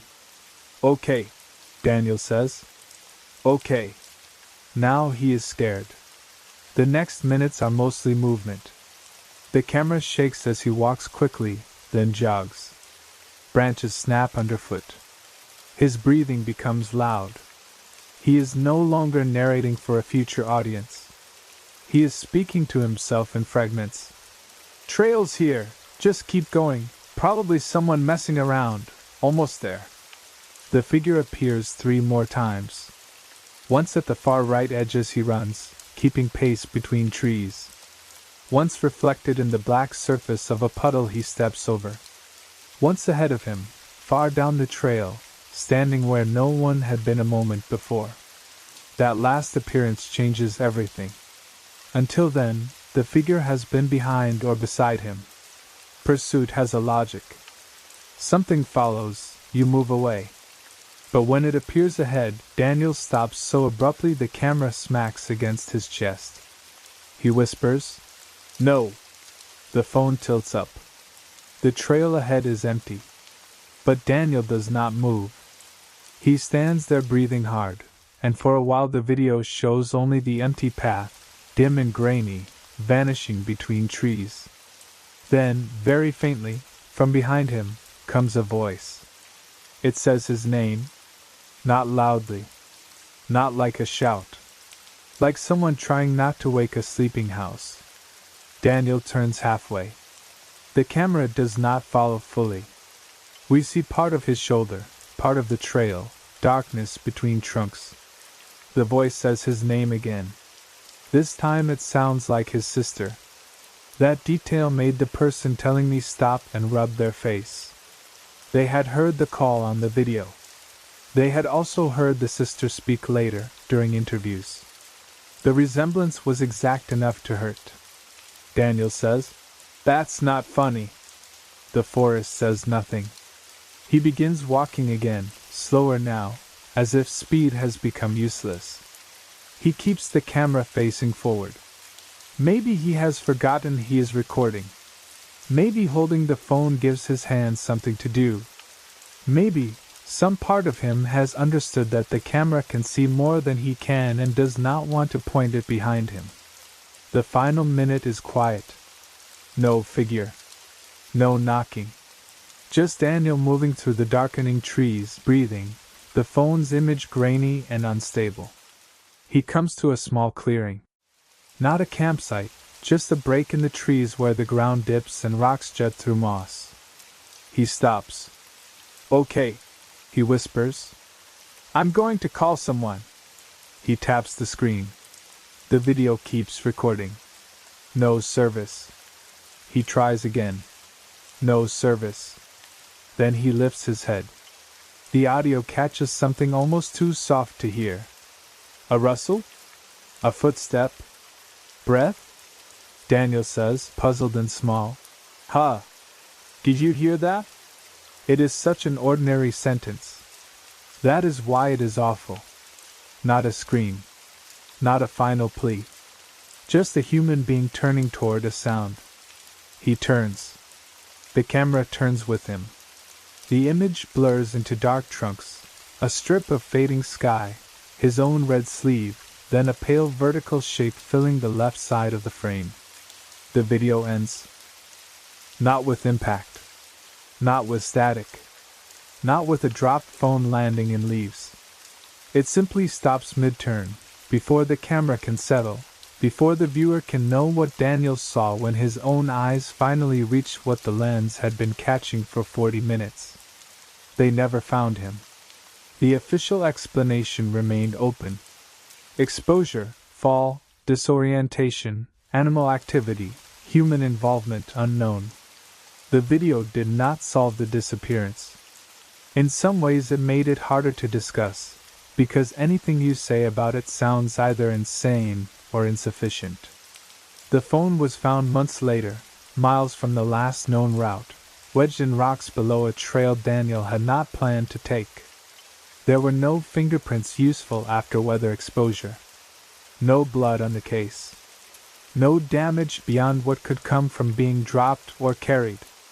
I asked the person who told me whether they believed the figure was real.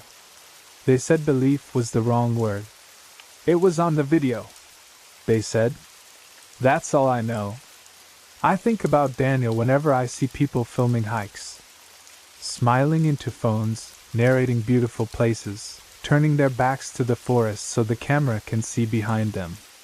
I think about all the things lenses catch by accident: faces in windows, movement in doorways, someone standing at the edge of a crowd, evidence delivered too late to help. And I think about the mercy of that final cut. Whatever happened after Daniel turned around, the phone did not keep it. Maybe the battery died. Maybe his finger hit stop. Maybe the thing in the trees understood recording better than we do, and chose the exact moment to close the eye. There are people who say they wish the video had continued. They want answers. I understand that. But I do not wish it. The camera had already shown enough. A man smiling, walking, unaware.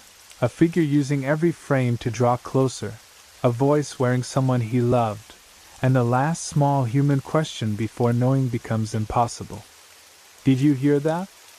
Yes. The recording stops there. But the dark between trees does not. It waits in silence while a radio dial turns somewhere after midnight, searching through static until a calm voice says your name. The radio show that doesn't exist. I have always liked radio after midnight. Not playlists, not podcasts, not anything chosen too deliberately. Real radio. The kind you find by turning a dial slowly through static until a voice appears from far away. Late-night stations have a different texture. They are lonelier, stranger, less polished. A weather report from a town you have never visited. A preacher speaking to truckers. Old songs fading in and out under power lines. Call-in shows where sleepless people confess things they would never say in daylight. My apartment was small, and the radio made it feel occupied without making it feel crowded. I kept an old receiver on the kitchen counter. At night, when I could not sleep, I would stand there barefoot on the cold floor, scanning the dial while the city outside went quiet floor by floor. The station appeared a little after 2 a.m. I remember because I had been awake for hours, restless for no clear reason. Rain tapped against the fire escape. The refrigerator buzzed. I had already made tea and let it go cold. I turned the dial slowly, passing bursts of music, static, a sports replay, then landing on a voice. A man's voice. Calm, low, intimate. Not smooth in the professional sense. Too close for that. He sounded like someone sitting in a dark room with a microphone inches from his mouth, speaking to one listener at a time. And for those of you still awake, he was saying, you know how it is. The hour changes the shape of a room. Corners get deeper. Windows become mirrors. You hear the building breathe around you, and you begin to wonder who else is up, listening. I smiled. It was exactly the kind of late-night strangeness I loved. There was no music bed. No station identification. No call letters. Just the host and a faint bed of static that rose and fell behind him like distant rain. I leaned against the counter and listened. He spoke about insomnia, about lonely kitchens, about people who leave one light on because complete darkness feels too final. He had the soothing cadence of someone who knew how to keep company without demanding response. For several minutes, I felt less alone. Then he said my full name. Not a name like mine.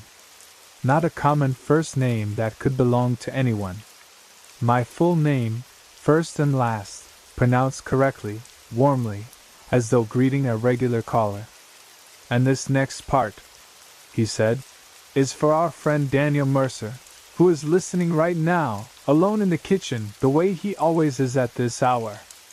My hand moved toward the dial and stopped halfway. The host chuckled softly. No need to touch that yet, Daniel. We're only saying hello. My skin went cold so quickly it felt like a physical substance poured over me. The host continued. You have the blue mug tonight. The one with the chip near the handle. You made tea and forgot to drink it. It's just to your left, a little too close to the edge of the counter. Careful with that. I looked at the mug. Blue. Chipped. Cold tea inside. Near the counter edge. The radio crackled softly. There we go, the host said. Now you're looking at it. I turned the radio off. Silence slammed into the kitchen. For several seconds, I heard only rain and my own breathing. Then the refrigerator clicked on, and I nearly dropped the mug. I did the rational things. I checked whether my phone was connected to something. It was not. I checked for hidden cameras, though I had no reason to think anyone would put one in my apartment. I looked out the window at the fire escape, rain shining on black metal. Empty. I told myself I had misheard the name, then remembered the host describing the mug. After 10 minutes, I turned the radio back on. Static. I scanned around the frequency. Nothing. Music on one side, religious talk on the other, static in between. The station was gone. I slept with the lights on badly. The next night I did not touch the radio. The night after that, I told myself avoiding it gave the experience too much power. I am not usually brave, but curiosity sometimes imitates courage convincingly enough. At 1:58 a.m., I stood in the kitchen and turned the receiver on. Static filled the room. I tuned slowly through the band. At 2:03, the voice returned. "Welcome back to those still with us," the host murmured. "And welcome back, Daniel. We wondered whether you'd join us again." My hand froze on the dial. Behind the host, beneath the static, I heard something new. A soft murmur. Like people seated in a large room, shifting, breathing, waiting for a performance to begin. The host said, "He's frightened tonight. That's natural. Fear is one of the ways a person confirms they are paying attention." The murmur behind him changed. Not laughter. Interest. I whispered, "Who is this?" The radio answered after a half-second delay. "Who is this?" the host repeated gently, as if amused by the question. "You hear that, friends? He wants the name of the show." The audience sound swelled slightly. I could hear individual breaths now. A chair creaking. Something like a sigh passing through many mouths at once. "We've had many names," the host said. "Most people forget them when morning comes. You may call us the hour between, if that helps. But names are not as important as listening." I unplugged the radio from the wall.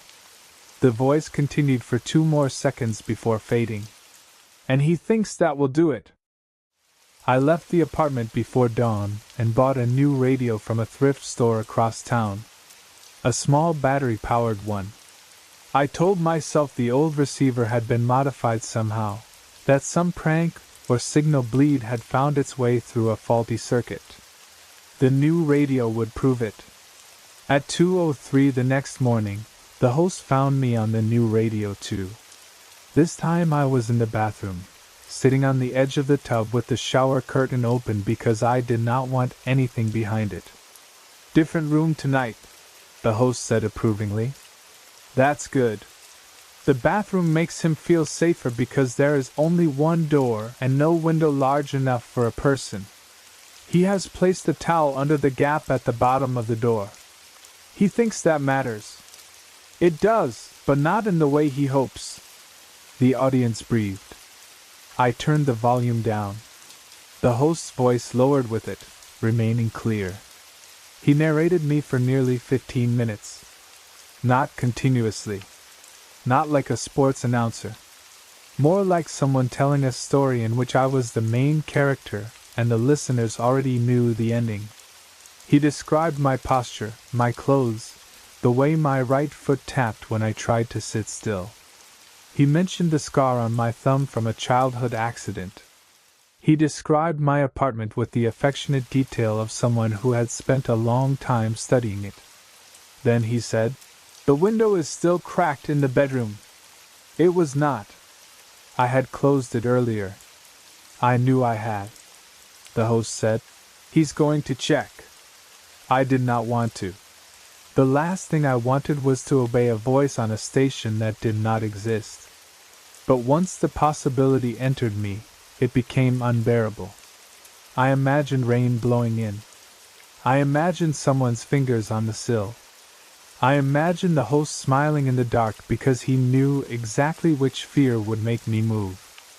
I opened the bathroom door and walked to the bedroom with the radio in my hand. The window was cracked. Only an inch. Rain tapped the glass. The curtain moved slightly with the cold air. I closed and locked it. Behind me, the radio host whispered, "And there it is. The good part." The audience exhaled. I threw the radio against the wall hard enough to crack the casing. For a week, I slept at a friend's place. I told him there had been a leak in my apartment. I did not bring a radio. On the third night, at 2:03, his baby monitor clicked on in the next room and the calm voice said, very softly, "Daniel is away from home tonight." I left before my friend woke. The show followed through anything that could receive sound.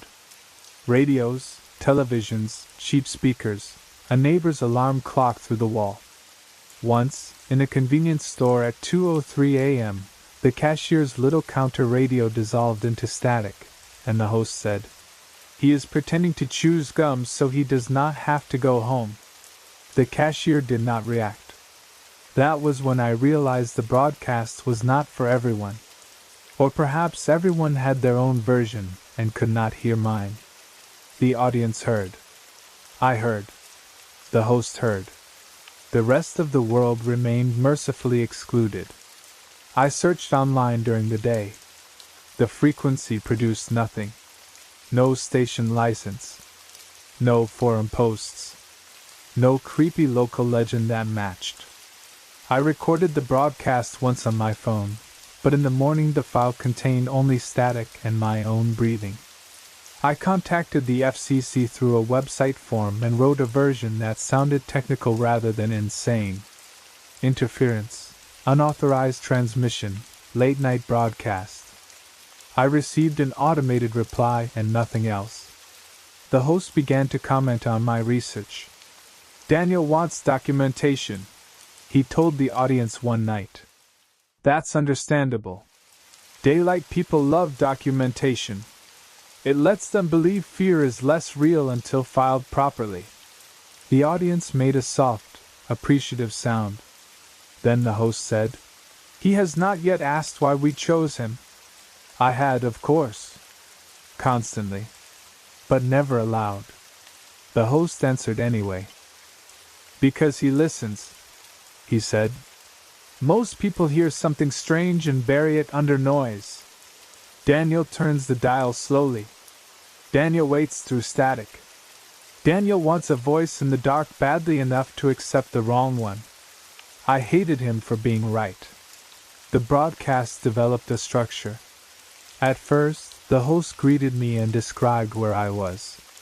Then he recounted some small event from my day, something I had not told anyone, a coworker's comment that hurt more than it should have, a forgotten bill, the moment I nearly called my mother and stopped because I did not want her to hear how tired I sounded. After that came suggestions. Small ones. Look under the bed.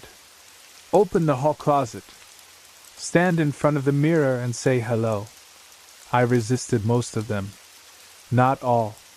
That is another thing I dislike admitting. Sometimes the suggestion was so precisely aimed at uncertainty that not following it felt impossible.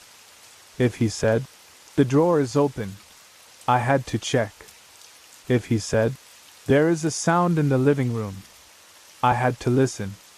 Each time I obeyed, the audience reacted with quiet satisfaction. Each time, the suggestions became a little more intimate. "Leave the bedroom door open tonight. Do not turn on the hallway light. Take the chair away from the front door. It looks unfriendly." I stopped sleeping much at all. One night, After a month of broadcasts, the host sounded almost tender. "You're wearing yourself down, Daniel," he said. "That makes poor listening. You should rest." I sat on the kitchen floor with my back against the cabinets, radio in my lap, laughing quietly because the thing haunting me was concerned about my sleep hygiene. The host let me laugh. Then he said, "Tonight we have a caller." The audience stirred. A second voice came through the static. My own. Not recorded. Not exactly. It sounded like me speaking from another room, tired and embarrassed. "Hi," my voice said. The host answered warmly. "Thank you for calling. Tell us where you are." "I'm outside," my voice said. I looked at the front door. My voice continued. "He locked the door again." The host made a sympathetic sound. "He's been doing that. Do you think he'll open it for you?" "I don't know," my voice said. "He doesn't trust me anymore." The audience breathed as one. Then someone knocked on my door. 3 gentle taps. My voice on the radio said, "Daniel? It's okay. I just want to come in." I did not move. I sat on the kitchen floor and pressed both hands over my mouth because I was afraid I might answer. The host whispered, "This is the part where he decides what kind of listener he wants to be." The knock came again. My voice said softer, "Please. It's cold out here." I crawled to the wall outlet and unplugged the radio. The room went silent except for the knocking. It continued until dawn. Since then, I have lived by rules that make no sense to anyone else. No radios in the apartment. No staying awake past 2 if I can help it. No open windows after dark. No answering knocks after midnight, even if the voice is familiar. Especially if the voice is familiar. But rules do not stop the show. They only make it harder to hear. Sometimes, when a car passes outside with its windows down, I catch a fragment of the host's voice in the music. Sometimes the pipes hiss in the wall at 2:03 and form almost words. Sometimes, in the static before a phone call connects, I hear the audience waiting. The worst nights are the quiet ones. No broadcast. No knock. No voice.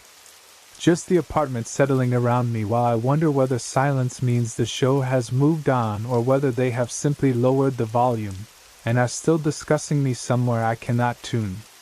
Last night, I woke at exactly 2:03. The apartment was dark.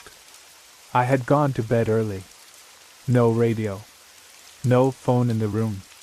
No devices except the alarm clock, which I keep unplugged now, using batteries only when absolutely necessary. From the kitchen came the soft crackle of static. I stayed in bed. The host's voice drifted down the hall, faint but clear. "He's pretending to sleep," he said fondly. "Let's be patient. Daniel has always been worth waiting for." Then the audience inhaled. All of them at once. And from the front door, in my own voice, someone whispered, "I think tonight he opens." Static fades. The listening room holds its breath. A blank cassette turns in an old recorder, and tomorrow's grief begins speaking before it has happened. The tape that records the future. I collect old recording equipment because machines used to have weight. That is the best way I can explain it. Modern devices remember everything invisibly. They swallow hours of sound into glass and cloud and make no effort you can see. Old machines worked for memory. Reels turned. Belts pulled. Motors warmed. Needles trembled. Cassettes clicked into place with a satisfying little surrender. When you press record, something physical began moving through time. My study was full of those machines. Reel-to-reels on shelves, portable tape recorders, microphones with cloth cords, boxes of blank cassettes found at estate sales. Most of them were harmless projects. Clean the heads, replace a belt, test the input, admire the engineering, put it on the shelf. The recorder that changed my life came from an estate sale in a brick house with yellow curtains and a dead garden. The woman running the sale said it had belonged to her father, who had recorded lectures, family gatherings, birdsong, anything that held still long enough to be captured. It was a heavy cassette deck in a wooden case, beautiful in the way old equipment can be, brushed metal faceplate, clear plastic window, square buttons that pressed down with authority. I bought it for $20. At home, I set it on my desk, cleaned it gently, and plugged it in. The motor hummed smoothly. The meters glowed orange. I found a sealed blank cassette from my supply, unwrapped it, placed it inside, and pressed record. "This is a test," I said into the microphone, feeling faintly foolish. "Testing the estate sale deck. If this works, I owe a dead man an apology for bargaining down to 20. I let it record for about a minute. The room was quiet. Afternoon light on bookshelves.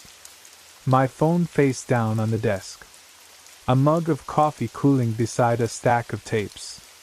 Then I stopped, rewound, and pressed play. My test words came through faint but clear. "This is a test." Then, underneath my voice, another sound began. A phone ringing. My phone. Not in the room, not then. On the tape. The ringtone was assigned to my mother. On the recording, I heard myself answer. "Hi, Mom." A pause. Then my voice changed. I did not speak for several seconds. When I did, it was only a small broken sound, the kind of sound a person makes when words are no longer available. The receiver clicked down on the desk. The tape hissed for a moment and ended. I sat very still, staring at my actual phone, silent and face down where it had been the entire time. My first thought was bleed through. Old tapes sometimes retain ghosts of previous recordings, especially if reused or stored badly. But this was a sealed blank cassette. I had opened the plastic myself, and the voice was mine, current, unmistakable. The ringtone was my mother's current tone, one I had assigned only a month earlier. I played it again. Same sounds. Same call. Same broken little noise from a version of me who had just heard something terrible. I called my mother immediately. She answered on the fourth ring, annoyed because she was in line at the pharmacy and thought something was wrong. I almost told her everything. Instead, I asked how she was. She said fine. Busy. Did I need anything? I said no. I told her I loved her, which made her suspicious because our family did not waste direct sentiment without a crisis. She softened anyway and said she loved me too. For the rest of the afternoon, I kept my phone beside me. At 6:23 p.m., it rang. My mother's ringtone. I answered too quickly. It was my father. He was using her phone because he could not find his. His voice sounded far away. He said my mother had collapsed at the pharmacy after we spoke. Aneurysm, they thought. Sudden. Nothing anyone could do. I did not say anything. Then I made the sound from the tape. Small. Broken. Exact. After I hung up, I set the phone down on the desk and stared at the cassette deck until the orange meters blurred. Grief does strange things to logic. For days I could not decide whether the machine had warned me or harmed me. Had it caused nothing, merely recorded what was coming? Had the act of recording invited the call into being? If I had not tested the deck, would my mother still have died? Intellectually, I knew the question was insane. Emotionally, it nested in me and would not leave. After the funeral, I returned to the study. The recorder sat where I had left it. I hated it. I needed it. I placed a new blank tape inside. This time I did not speak. I pressed record and let the room sit in silence for 60 seconds. Then I stopped, rewound, and played it back. At first, ordinary quiet. Then the sound of my front doorbell. Footsteps. Mine crossing the hall. A voice outside. My neighbor asking whether I had received a package for her by mistake. On the tape, I said no, then remembered a small box by the coat rack and said, "Wait, maybe this is yours." The door closed. Footsteps returned. End of recording. 10 minutes later, the doorbell rang. My neighbor stood outside, embarrassed, asking about a package. The box was by the coat rack. I gave it to her, closed the door, walked back to the study, and understood that the machine had not recorded the past. It had recorded the near future. Not far at first. Usually within minutes, sometimes hours. The rules seemed tied to the room and the act of recording. If I recorded 1 minute of present silence, the playback contained 1 minute of sound from a coming moment in or near the study. Not always the next minute. Not always important. But future. I tested carefully. I recorded at noon and heard the kettle boil at 12:17. I recorded in the evening and heard a song that played on the radio 20 minutes later. I recorded before bed and heard myself sneeze at 2:04 a.m., then woke at 2:04 and sneezed in the dark with a horror so absurd I almost laughed. The machine was never wrong. At first, after the grief dulled enough to allow curiosity, I treated it like an experiment. I kept notebooks. Date, time, tape length, playback contents, eventual confirmation. I changed tapes. I changed microphones. I moved the recorder to the kitchen, then the bedroom, then the garage. The effect weakened outside the study but did not vanish. I recorded for 30 seconds, 5 minutes, 10. Longer recordings produced longer windows, though not always cleanly. Sometimes future sounds overlapped, as if the tape gathered possibilities too close together and let them bleed. There were limits. It captured sound only. No images. It did not explain context. It did not answer questions directly. If I spoke during recording and asked, "What will happen tomorrow?" the playback might contain my own future voice saying something unrelated. The machine was not a prophet. It was a listener pointed slightly ahead. That made it worse. Because the future, heard without context, is a cruel thing. A glass breaking somewhere downstairs. A friend laughing, then abruptly crying. My own voice saying, "I should have known." A knock at the study door when I was alone in the house. Sometimes the sounds were harmless. Often they were not. The machine did not distinguish.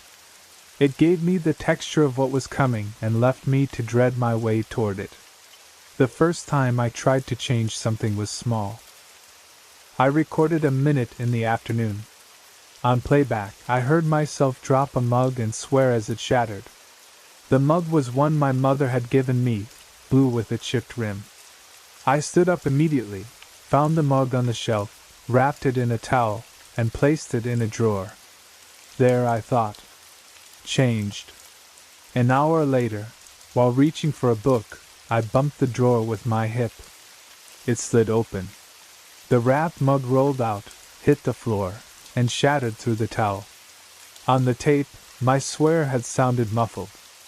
I had assumed it was distance. It was the towel. That should have taught me enough. It did not. The mind makes exceptions when the stakes rise. Months later, I recorded a tape and heard my friend Elise leave a voicemail. Her voice was shaking. She said she was sorry, that she should not have driven, that she thought she was fine, that she did not know who else to call. In the background, I heard rain and a car alarm. The recording ended before I could hear more. Elise was alive. At work.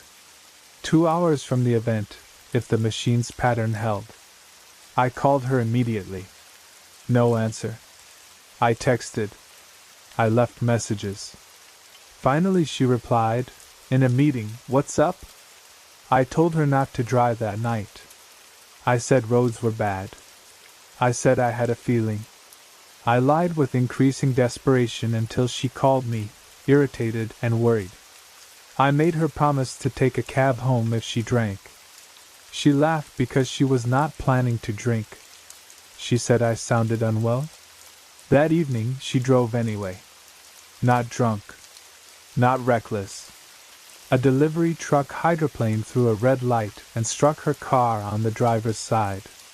She survived. For 3 days, we thought she would not. The voicemail came after the crash, from the ambulance, using a paramedic's phone because hers was broken. She said exactly what the tape had recorded. Sorry. Should not have driven. Thought she was fine. Did not know who else to call. The worst part was that my warning changed things, but not enough. She had taken a different route because of me. The crash happened there instead. The second time I tried to change the future, the machine punished me. I know how that sounds. Machines do not punish. They operate. But the distinction becomes thin when a device teaches lessons. I recorded after Elisa's accident, angry and sleepless. On playback, I heard myself in the study later that night, opening the desk drawer, removing the revolver my father had insisted I keep years ago, and placing it on the desk. Then I heard myself say, "No more." That was all. I did not own bullets for the gun. It was locked. I kept the key in a separate box. Still, the tape filled me with such panic that I took the revolver, drove to a river, and threw it into the black water. When I returned home, shaking with relief, the recorder was running. I had not turned it on. The tape inside played back by itself. This time, I heard everything. Not 1 minute. Not the usual fragment. Hours compressed somehow into a sequence of clear moments. Me throwing the gun away.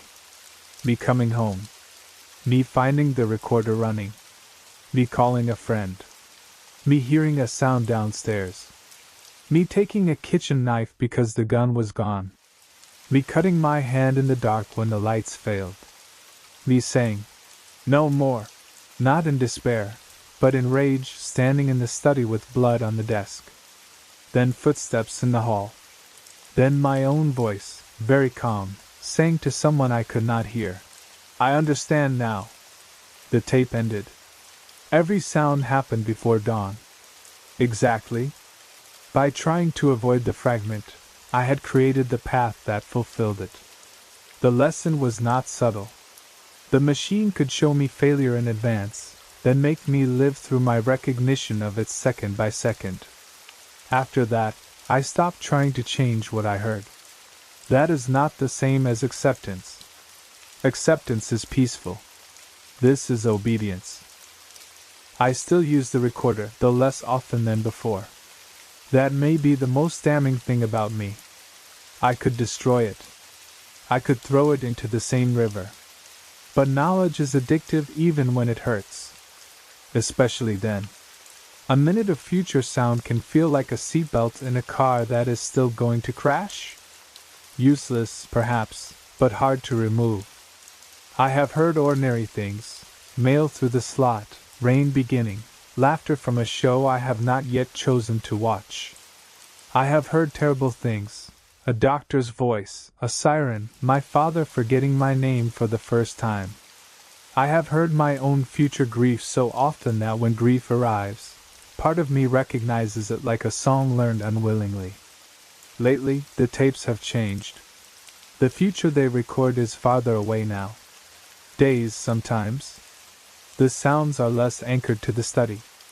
The machine catches conversations I have not yet had in places I have not yet gone. It catches voices of people who have not called me in years. It catches silence that feels intentional. Last week, I recorded 10 seconds before bed. On playback, I heard the study exactly as it was, the hum of the machine, rain at the window, my chair creaking. Then a voice behind the microphone said, "How long do you think he'll keep listening before he understands we are not showing him the future?" Another voice answered from somewhere near the shelves, "We are teaching him to wait for it." I did not sleep. I have played that tape every day since, looking for distortion, for evidence of some old broadcast bleeding through, for any reason not to believe what it suggests. The voices remain. Patient. Near. Speaking as if I am the subject of an experiment that has been going well. Tonight, I made one final recording. I did not want to. That is not true. I wanted to so badly my hands shook. I needed to know whether the voices would return. I placed a blank cassette in the deck. I pressed record. I said nothing. The room held its breath for 1 minute. Then I rewound. On the tape, I heard myself sitting in silence. A knock at the study door. My voice, older than it should be, saying, "I know." The door opening. Many people entering. Or not people. Footsteps, at least. Too many for the size of the room. One of the patient voices said, "He has been very good." Another said, "Play it for him."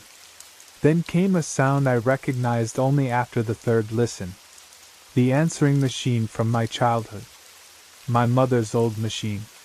Its plastic buttons. Its tiny speaker.